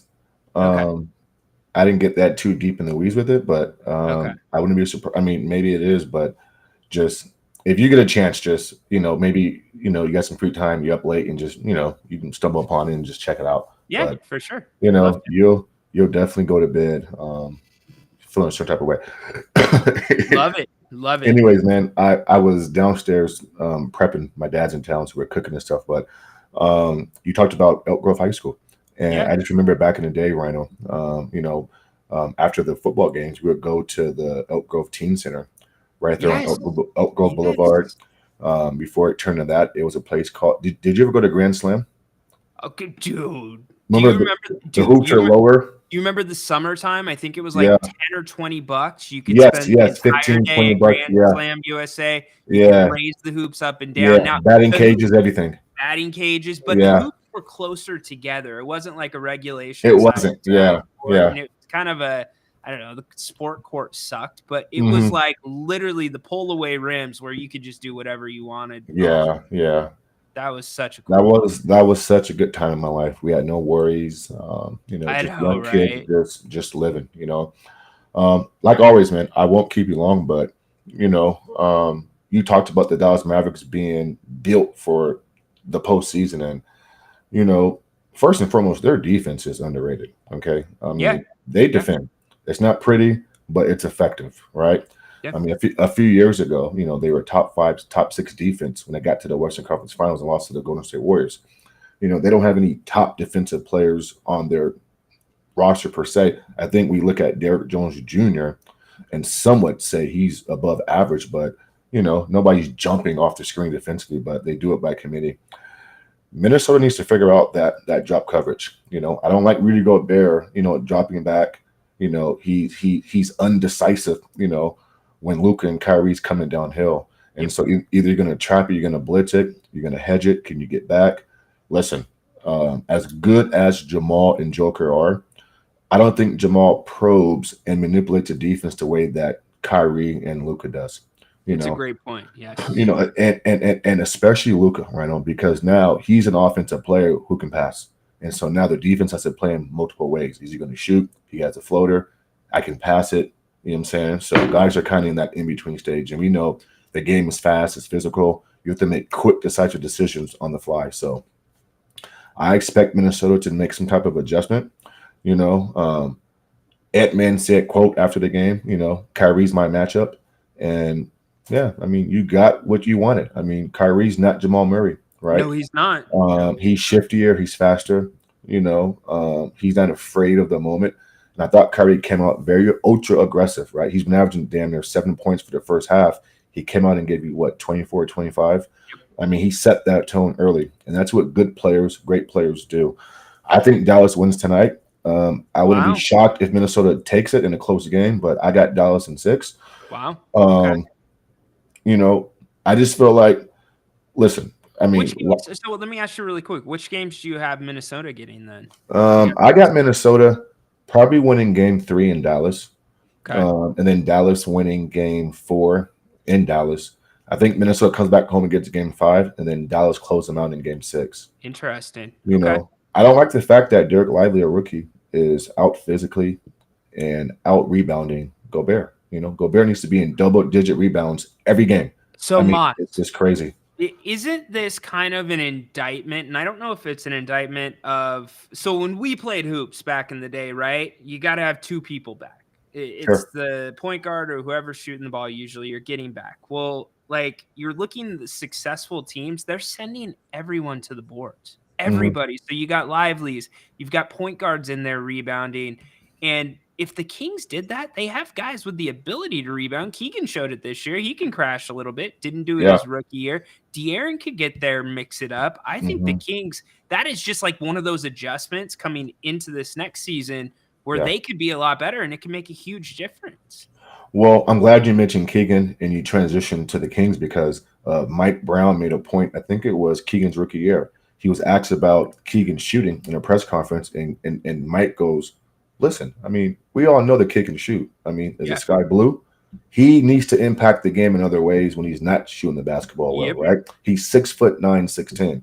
Get your butt inside the paint and go help Sabonis, go help some of your bigs down there, and go grab some rebounds. I can't stress how much of a plus that is when your big guys know that his small guys are crashing, right? I mean, you send everybody to the glass. I mean, Josh Hart, for crying out loud, from the Knicks. Exactly. I mean, listen, now, is that, to me, that's just all effort. That's just effort. That's just saying, look, man, I want this possession. We want this basketball.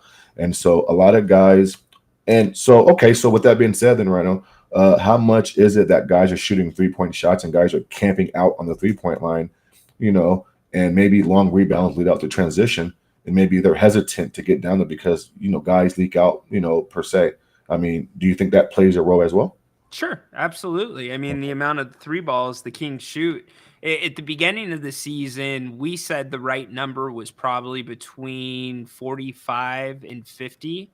At the end of the, or actually, I think it was between 50 and 60. And then when we got mid-season, late season, we said between 30 or 40 max. And that's what the Kings started doing. And that's when they started just what you're saying. There wasn't as many long rebounds. There wasn't as many transition opportunities. That's when guys were going in, mixing it up, getting boards, being physical. So I think it does play a role because you remember the last game of the regular season against Portland, or it was was it second to last or the last one this last year? It was the last game. It was the Blazers.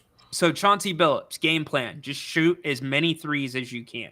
The first quarter, the Blazers, I think, had double digits offensive rebounds. And it's because you can't predict the way that ball's coming off. Like it's not as easy to predict that. There's not as much English on it.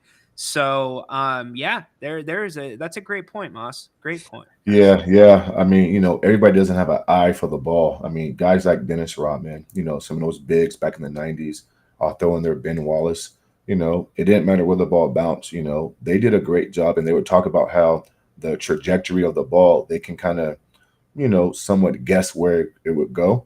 And so there's a little method to the madness a little bit, but you're right. I mean, those long shots, man, the ball can just bounce anywhere. And Rhino, that's why I don't put too much stock in rebounding numbers and use that as a talking point with certain players, because I've never seen so many rebounds in today's era that just bounce right to you, right? For example, Giannis may get you 15 boards, but we know 7 of them just came right to him. You know, I mean, it's not like he's getting like in the paint, you know, throwing elbows and, you know. Well, Moss, you also, here's the other thing, you know, or you have a better idea as the shooter where that ball's going immediately when it leaves your hand. You know if it's going to be short, you know if it's going to be off the side. Right. So you're targeting that. And then a lot of players these days, they use like literally the backboard is basically a teammate. They'll just toss it off the backboard if they're stuck without their dribble, go up. Oh, yeah, we've seen that. Yeah. Let's tackle this last one, Boston and Indiana, and then I'll let you get out of here, or I'll get out of here. You're spot on, Rhino. Boston's right for the picking.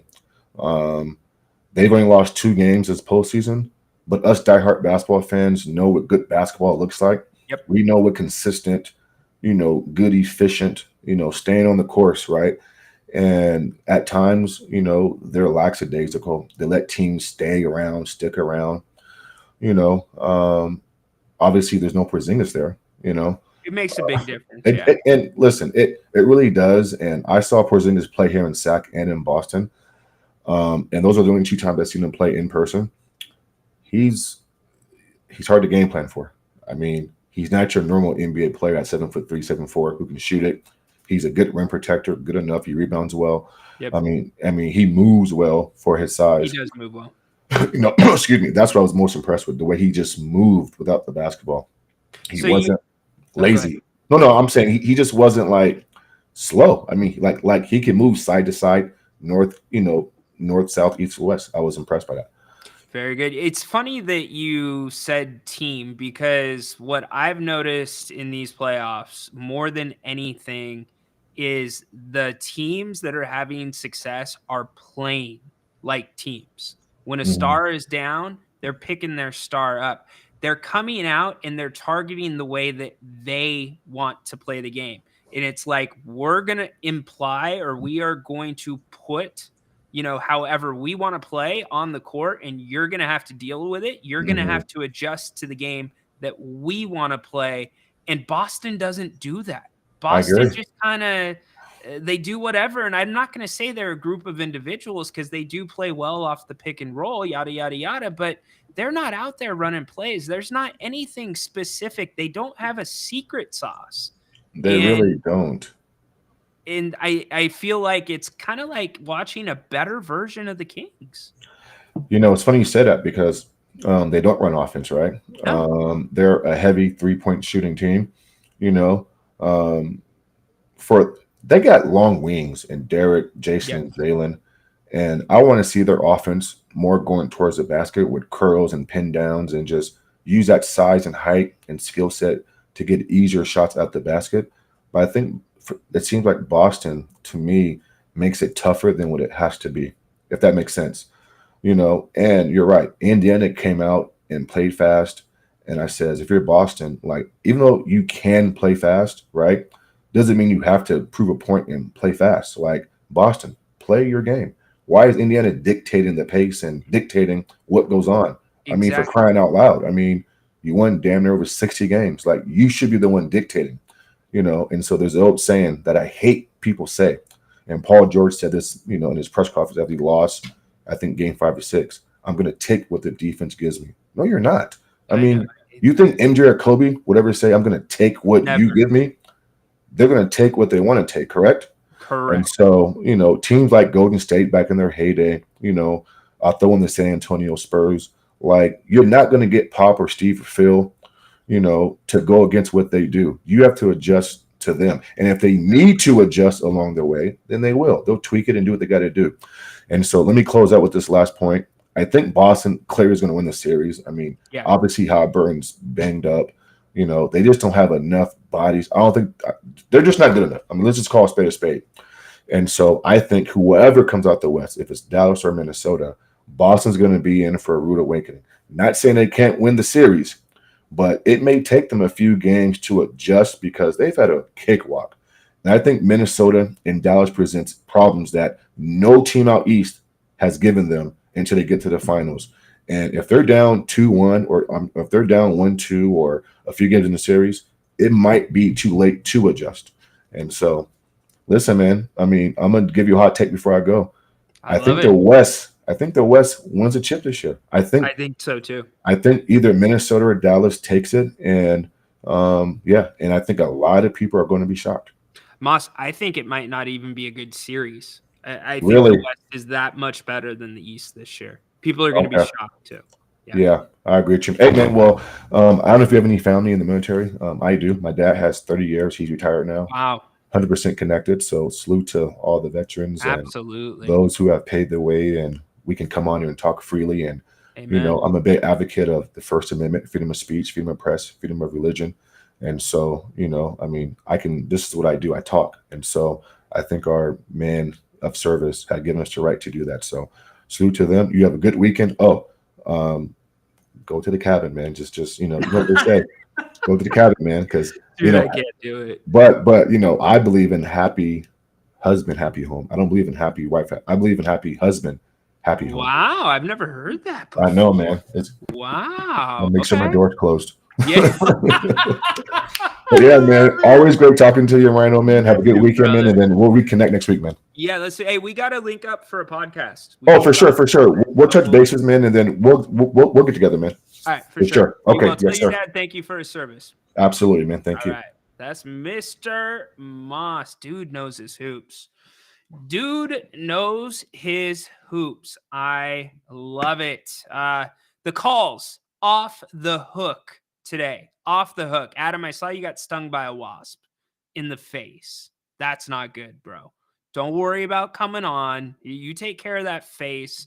I'll throw a little wrestling your way, but first we're gonna bring in Alex. What's up, man? How you doing, Alex? Hey, what's up, man? How you doing? Great. You on your way somewhere? Yeah, I mean, I'm usually off on Fridays, so I'm heading down south a little bit. But yeah, nothing too crazy today. How's your day going? It's going good. Okay, I got to ask you the question I've asked. Are you driving right now? I am, but I have my phone on a stand or whatever, so I'm not. Okay. All right. I'm not being unsafe or anything like that. Okay. Good. Okay. What is a movie that you love, but you're embarrassed to tell everybody about it? Well, I was hearing you say that earlier. That's a pretty good question, because I'm a movie and show buff at times when I have free time. I would probably say Mean Girls for that one. Mean Girls, okay. Yeah, I grew up watching them. My sisters used to like it, and I watched them. I kind of liked it too. It's it's a little corny, and it's like back kind of in the day, but it had its entertaining moments. So I don't mind putting it on, or if it's on, I don't mind watching it. It's entertaining, you know what I mean? Yep, no doubt. I love it. I love it, my man. So what's up on this Friday? You headed south? You want to talk some hoops? You want to talk some movies, some wrestling, some food? What it be? You know what? I do want to do hoops a little bit, but I did see, not too long ago that you're into wrestling, which is fantastic. I am too. I don't know this 100%, but do you keep up with AEW, or you're kind of like in and out, or what's your thoughts on AEW? Yeah. So my roommate in college works for the WWE. So I watched it growing up, and then he got a job with them. I went to visit him at a show here in Sacramento. I think it was it was a minute ago, more than 10 years ago. Probably like 13 years ago. And that's what got me back into it, because I got to meet some of the wrestlers, and so now I'm into it. But yes, I follow both AEW and WWE. AEW, the talent is incredible. Their newer talent, Will Ospreay, Okada, all those guys. But Tony Khan, Alex, there was a probably week stretch here on the King's Court where Tony Khan could not stay off the show. I'm just Tony, please, I don't want to talk about you anymore. And he kept doing stuff where he wore the whole neck brace at the NFL draft, and then it just kept snowballing. So I think they've got a great product, but they've got a guy who is, I don't want to invoke the name of VKM because of the horrible things he's been accused of, but in terms of management style outside of those things that I'm talking about, Tony Khan is an idiot, and somehow he thinks that he is the next coming, the wrestling genius. This dude is the wallet for the wrestlers that started AEW. And he's just got to get out of his own way. The petty stuff, WWE Punk, does the thing where he helps Damian Priest cash in. Well, what does Tony Khan have to do then? Oh, we're going to release the Punk video after WrestleMania, And he's just an idiot. He's an idiot. Somebody needs to remind him that he is the money. He is not the promoter. You know what? That's one of the best takes I've heard in a long time because I basically agree with everything. However, one thing I will say is, so I'll watch it with my dad, AEW, at times because for him it reminds him of the old WCW days, like the alternative wrestling. You know what I mean? Like against the man type wrestling. Which okay, that's fine. But for me, it was fun in the beginning, and then it kind of, again, maybe because I've always watched WWE, I'm used to the storytelling style and like how smooth it is, I guess. AEW for me, it feels a lot of times like an indie show with money. If that makes sense. 100%. 100%. And that's what makes it tricky because they're working with other promotions, you know? You got to be really careful how you're booking guys because it can affect them in the other promotion. So, yeah, good point by you. Yeah, no, and like, but again, to what you were saying, I would pipe in here and there whenever like my dad would say, "Hey, something's cool's gonna happen, come over." Okay, I'll come watch it. But with that whole little punk footage thing, again, like I've already been embarrassed for Tony Khan. So after that, I was like, all right, I think I'm done. Like, Alex, you know, Alex, he freaking doubled down on the Punk video by then wearing he wore the neck brace at the NFL draft, dude. You've got a stadium full of Jacksonville fans having a draft party right outside your little pretty offices, and you're pushing a wrestling storyline. Then you trade your pick back, and then it turns into a big thing where he's doing the media rounds. Then he invokes VKM's name, and now he's going to sell the neck brace. I told everybody, I want that neck brace. I want that so bad. When it goes for sale with Rich Eisen's charity, I will trade out that Gold Miners helmet for that neck brace, put it in a nice shadow box. It's got to be ours. That's how much I despise Tony Khan. You know what? Like, I try to empathize just because of my line of work, you know, doing therapy and all that. So I'm like, okay, you know, if I had money like that, like him anyway, and if my dad, you know, was a billionaire and he gave me a wrestling promotion, maybe I would act that way too. I don't know. I try to empathize with everything. You know what I mean? But it's like, I don't know, man. Like that guy. Like you said, he can't stay out of his own way.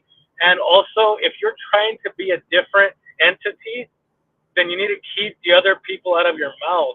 Not every single segment has to be a shot or a blow. And I'll say this real quick to not make this a wrestling show, but I'm a big fan of Edge. But when they made him do the little damage control thing, and you know they had made him go out there and say, I forgot why they made him go out there. I think it was like a retaliation to WWE or like damage control or whatever. I was like, dude, why are you doing my boy Edge like that? Don't make Edge damage control for AEW. That's terrible. But anyway, you know, I don't want to, like I said, drag it on to this big wrestling thing. But AEW is very tough for me to watch. I'll watch it at times with my dad if he invites me because, like I said, it reminds him of the old WCW days. For me, it's kind of like to me, it reminds me of the end of TNA when it started going downhill. I hope they do good just for the wrestlers' sake. But if one day Shad Khan decides, hey, I'm gonna invest my money in the Jaguars and not the AEW, then I don't know. Maybe I don't want bad on anybody, but I just don't see how it's going to continue with the game flopping. The shows, dude, and I'm still ranting, but the shows are usually in 6,000 plus venues, and the most they've had is about 2,000 people show up. This is the past 3 or 4 months. Yeah, it's like you can't stay in a sustainable business like that. Again, they're loaded, they're rich, so if he wants to make that his pet project, so be it. But again, it's just very cringe for me to watch. That when you I'm not saying WWE is perfect by any means, but when you compare the two, it's a very well-oiled machine. And again, I think Tony is just a big wrestling mark, like a lot of us, and he wants to be everybody's best friend. And you know, like my favorite growing up was The Undertaker. You can't tell me, I can't lie to myself. If I was working with The Undertaker, I'd probably be a mark too. You know what I mean? That's why I try to empathize. But again, it's just tough for me. I'm not trying to be a WWE mark, but I enjoy it a lot more than AEW, if that makes sense. Yeah, no, it does. Look, they had all the momentum in the world coming off of was it All In? What's the one that they did at Wembley? All In, right? Yeah, All In or All Out, one of those. Yeah. They sold out a massive stadium, and they had Ospreay perform there. You had the whole Cole MGA. Oh, real quick. I'm gonna cut you off. Ospreay is the only one that I will tune in 100%. That guy's incredible. 100%. That guy is incredible. Yeah. He might be the best right now. He is, in my eyes, he is the best professional wrestler I've ever seen in my life. And I had never seen him.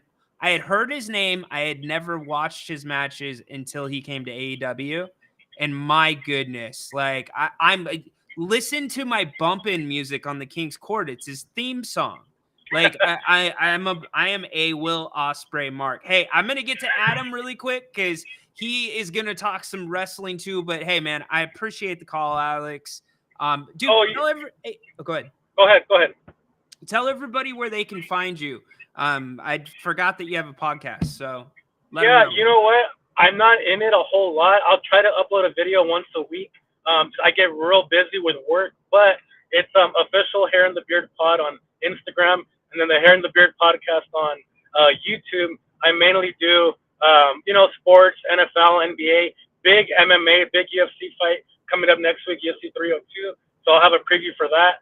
And then, some wrestling and just try some current events, movie reviews. So, just trying to follow in your guys' footsteps, but half-assed though, not full throttle like you and Grant. Hey, well, you know what? At least you're trying. That's all that matters. You know, if you're putting the effort in, I will always give you and anybody else a platform to pimp out what you're doing. So, appreciate it, man. Ryan, you're killing it, dude. This show is, excuse my French, it's fucking fantastic. So keep it up. I wish I could tune in more. I'm just busy during the week, besides the end of the week. So, dude, keep killing it. You're doing awesome, and thank you, I'll see if I can chime in next week. Have a great weekend. You too, Alex. Love it. Thank you for the kind words. And a lot of that is because of this community. Like, we're building. I said this the other day. Adam, coming to you in 1 second, buddy. I said it the other day. This community we're building. Not only are you interacting with me, you're interacting with each other. And I know there's many choices at 2:00. It was very strategic to start this show at 2:00 because I wanted to see what we could do. I wanted to see if maybe there was room for an alternative. And I'll tell you what, through this first month of the live shows, it sure looks that way. And this is such a fun community. Look what we've talked about today. We've talked about our fallen heroes. We've talked about basketball. We've talked about movies that we're ashamed to tell people we love. We have fun. We've talked wrestling. In fact, we're going to talk a little bit more wrestling here in just a second, but I appreciate all of you. We are here to stay on If You Don't Like That. It's going to be a lot of fun. The show is only going to grow from here, and the guests will continue as well. So thank you so much for all of your support, and thank you to those that have donated to the channel. Any donations, which are not necessary, but appreciated, they go straight back into If You Don't Like That, and also the King's Court, so we can continue bringing you the best content here in Sacramento before your drive home. I asked this guy to call, and he did it, and he got stung by a wasp in the face. Adam, my man, are you okay? There's a first time for everything, I suppose. What were you doing? I was mowing the lawn, and I busted out the weed whacker to trim it up a little bit, and they didn't seem to like that. So I got stung in the face and in the shoulder within a heartbeat, and went running down the street out of my backyard, sounding like Samuel L. Jackson. My neighbors were like, "What happened?" Well, you're in. It's okay that I say where you're at, right? Yeah, totally. So you're in Texas. Yes, sir. We're having a problem in California with the Africanized bees. Do you guys have to deal with those out there? I don't know, but we got to deal with a whole bunch of different weird bugs and creatures that can hurt you. So Yeah, I don't know. We've only been here for 2.5 years now, so we're still getting used to it a little bit. But that was a first for me, man. And it didn't feel good. No, it's poison. It's poison, my Yeah. man. Yeah. There's people that have really bad allergic reactions to that Yeah, stuff, and it's not good at all. We were now I'm going to go off track really quick. We were in Maui, and so for our graduation trip or whatever it was, yeah, I love Maui.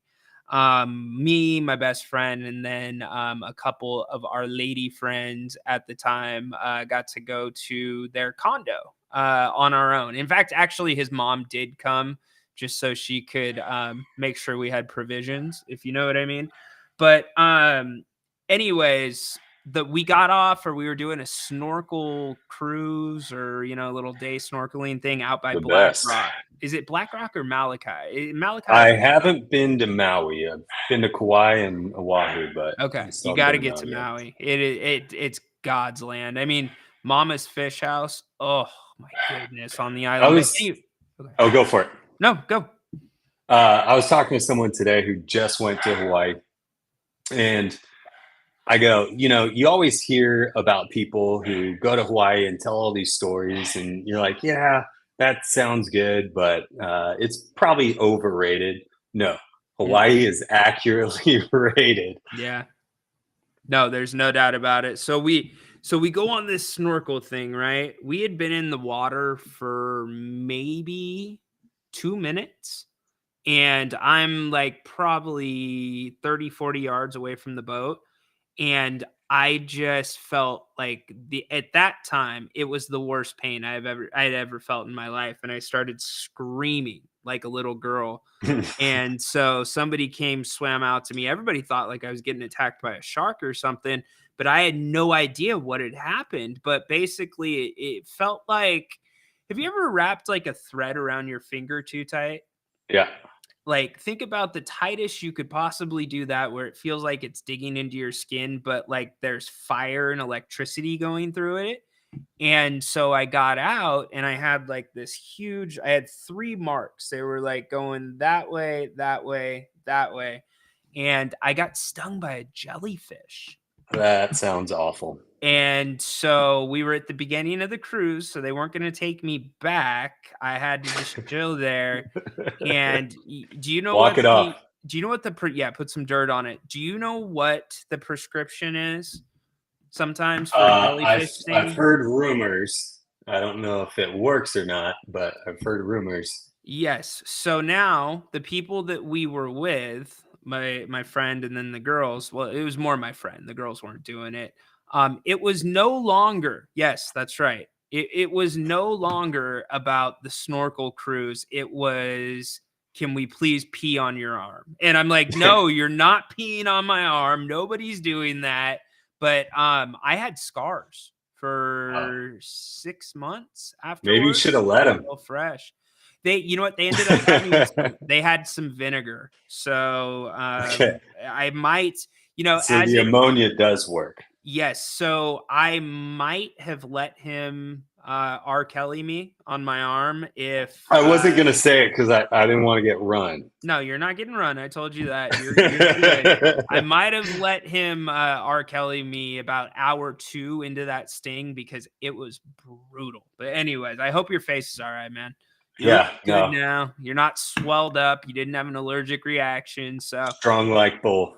For those that don't know, Adam is our resident wrestling correspondent. Adam, what's going on this weekend in the wrestling world? Man, okay, so we got King and Queen of the Ring. You're going solo, by the way. Take the Oh, this is me. All right. Well, first up, we've got the Queen of the Ring finals featuring Lyra Valkyria versus the winner of tonight's matchup of Nia Jax and Bianca Belair.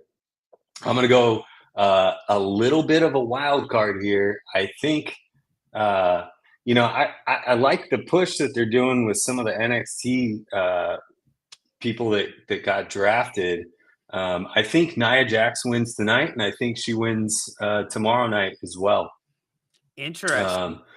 Yeah, I mean, Lyra Valkyria, I can't see them pushing her to win this thing. Bianca Belair, she's already got the tag title. I don't know if I could see him doing it, giving it to Bianca Belair, because they gave Becky the title again too. So, but I'll go out on a limb. I'll go with Nia Jax to win that. I'm gonna go. So the way that they've done the King of the Ring tournament, and actually the Levesque era has been great. I've loved what Triple H has done. Typically with these tournaments, it's to make a new star, right? But the way they've booked it so far, it seems like they're going to go a little bit more established. Now, I do think that they will, on the women's side, go with Valkyria because she's hot right now. She's up from NXT, and she's the only one that's going to get that that push, right? Somebody from NXT is going to have to get it. Obviously, Tiffany Stratton is the star out of all of them, and she is not bad to look at either. She's married to Ludwig Kaiser. European excellence. I'm a big Imperium guy. So, dude, I'm an Imperium guy, but you're gonna tell me Stratton can't do better than that guy? Anyway, all right, what do we got? Hey, man, he's shredded. You can't hate that. He is shredded. Then we got the King of the Ring finals. Gunther versus the winner of Randy Orton versus Tama Tonga. Again, pushing Tama Tonga pretty hard here in that new bloodline. I don't know. My heart, I'll always pick Gunther. That's my ride or die, dude. Love that guy. So I'll pick him, but I could also see Tama Tonga doing it too, because I think with the loss of Roman, they've got to do something to boost the bloodline and their what's the word I'm looking for here? The credibility, I suppose. I think they're going to put Orton over Tonga because I don't think you can go Tonga Gunther. No, yeah, you got a good point there. But what would make the most sense is to put Tonga over Orton, so that way he's got that notch in his belt, but then ultimately Gunther going over. But I think that notch doesn't go to him. I think it goes to Gunther. I think it's Orton Gunther in the finals. And it's 100% Gunther. Book it now. Gunther, Cody Rhodes at some point at WrestleMania. I hope so, man. I hope they give him a big push and start competing for the big belts. Yeah, I don't know. Tama Tonga, that dude's got to work on the mic skills a little bit, I think, in my opinion. What's up? Last time when he was doing that, like, squirrel chatter or whatever. Yeah, it's weird. Yeah, it doesn't work. It's probably something that his dad used to do. But what's up with what was the guy I was gonna? Oh yeah, Solo.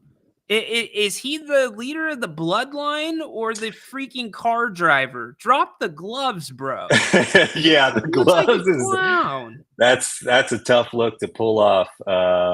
Yeah, I don't know. I guess he's doing it, but I don't buy it. I personally think behind the scenes it's going to come out that he just called himself, of course, right, and he has had no contact with Roman Reigns at all. He's just asserting himself. Yeah, Solo's rough on the mic there too, Mark. Sorry, they made a mistake with that. They made a huge mistake with the way they built that bridge to this storyline, because you had Paul Heyman constantly call Roman Reigns. Roman Reigns is on speed dial to Paul Heyman. You don't think Paul Heyman, because he's, kind of the snake in the grass, whatever. You don't think Paul Heyman wouldn't have called Roman Reigns and been like, hey, is this what you wanted? So the storyline there doesn't make sense. I can't make that connection. I think they screwed up there, but obviously it looks like they're going to bring him back as a massive face, Roman Reigns, whenever he appears again. I think people miss him. I think I miss him. I miss just having that, I miss having a good heel right now. We don't have that.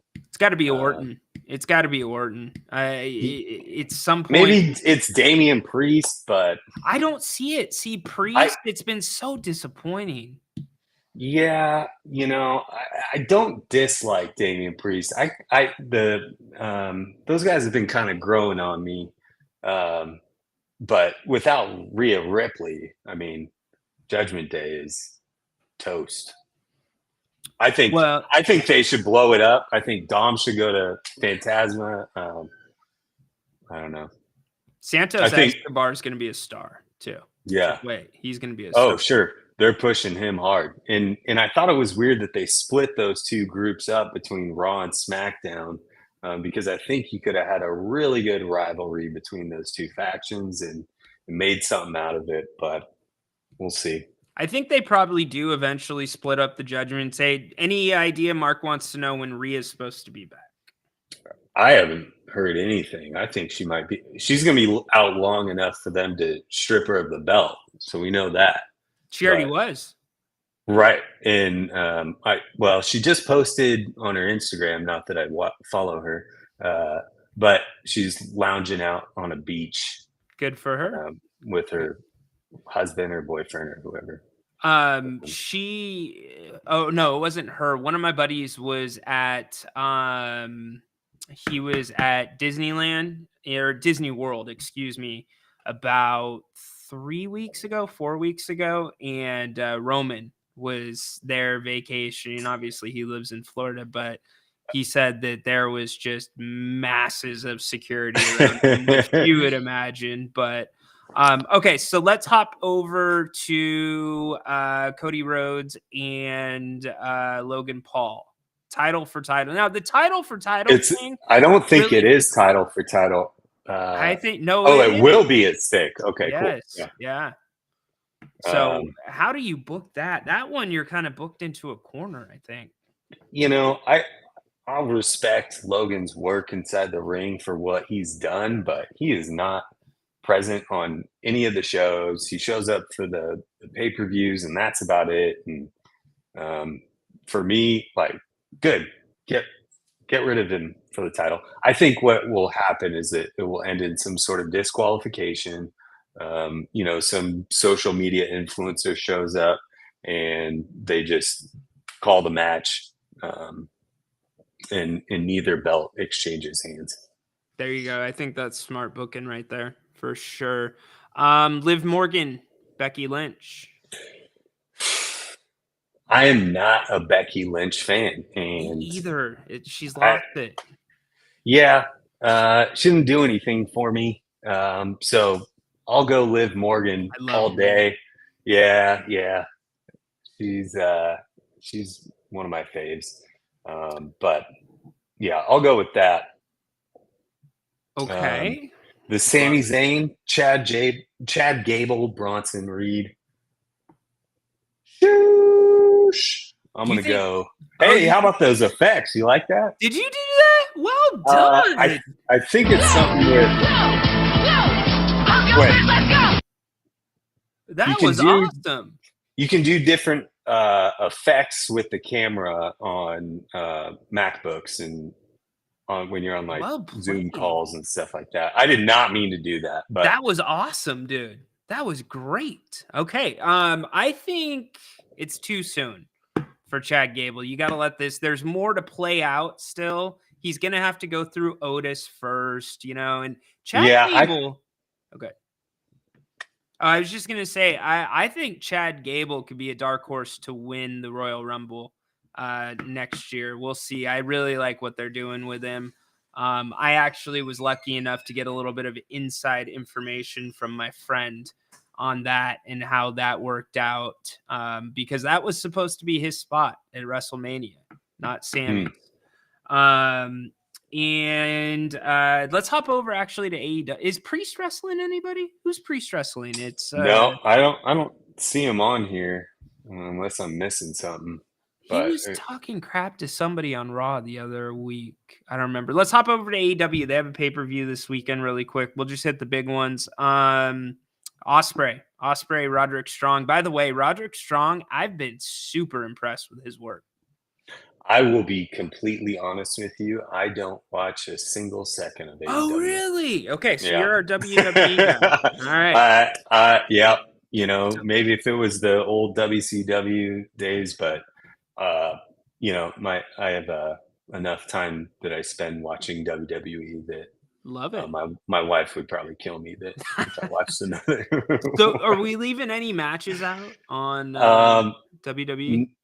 Not that I see. I only see 5 on the CBS website. I don't know. This is probably not the Bible for it, but No, 5 sounds about right. You got both of the Kings of the Rings. You got the Cody. You got the IC, and then you've got yeah, that's 5.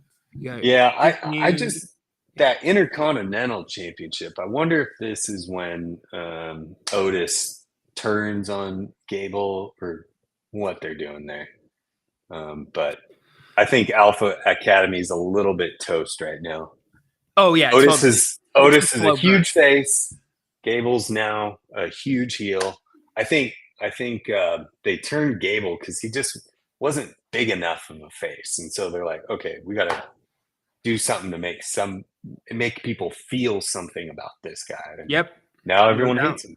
No doubt. I am with you. Well, they actually had momentum with that when he wrestled Gunther. I think it was in his hometown for the IC belt.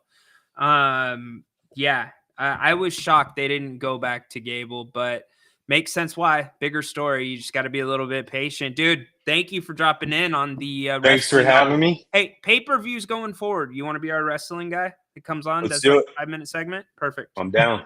Love it. All right, brother. Hey, take care of the stings. Yeah. Wasps are so useless. There's a use for bees. They pollinate. What do wasps do? And by the way, have you ever seen their little nests, like when the little baby ones are just kind of rolling around in there? No, It's I like some didn't see that. alien versus predator crap. I don't like that. Yeah, I took out one of their other little nests last weekend, so this is probably retaliation. Retaliation. They get defensive. There's no doubt about that. All right, brother. Take care. Thanks. Thank you so much for the You call, too. man. All right. Appreciate it. Woo! What a Friday on the King's Court. We're at 2 hours and 15 minutes. I love it. 202 are either here live or have checked in at some point. I'm looking at, you know what? I can look on the Twitter Spaces right now and tell you how many are here via X Live. It says we've got almost 200. All right, I love it. Well, we ran long. As you saw, King's Court, we cover everything, just not the Kings. We had some fun with movies. We had Haunted Horse, Mr. Moss, Corn Dog, Dirk, Adam, everybody. I know I'm leaving people out. Alex, what a fun day. And again, you know what? Salute our heroes this Memorial Day. Probably the most important thing. If you take anything from today's show, thank you, Joe. Thank you for your sacrifice, my friend. And thank you for the person you were around us and the football team. And somehow this reaches your parents' deepest sympathies and regards and celebrations on this Memorial Day. All right, y'all, make it a great one. Don't forget, I will be back tomorrow, not live, but you can go to the King's Court on X and or you can find it. I'll put it up really quick. We are on Spotify. We are on Apple Podcasts. In fact, I believe 76% of our listeners come from Apple Podcasts. That link will take you to my X page. You can find all the information there. But on the weekends, you get an all-new King's Court Saturday morning, Sunday morning. I'll give you one on the holiday Monday. And then we will be back to live shows on Tuesday. Who knows? Grant and I might pop up in between then and now, but we're not going to do a little scrum show tonight. This will be it. So a lot going on this weekend. You've got Game 2, Minnesota, Dallas tonight. You've got 2 wrestling pay-per-views this weekend. So a lot going. Thank you to everybody. Again, don't forget, go check out A Walk to Remember. That's my corny movie that I love. That one will get up in your feelings. But you guys threw some good ones in. Titanic got a ton of love. So, all right, y'all, make it a great one. Again, thank you so much for helping build this community with me. I appreciate each and every one of you. Tedora, hit it as you always do. Holy moly, Jimbaboli. Yes, indeed. Go Kings. Light the damn beam. Court is dismissed for this Memorial Day weekend.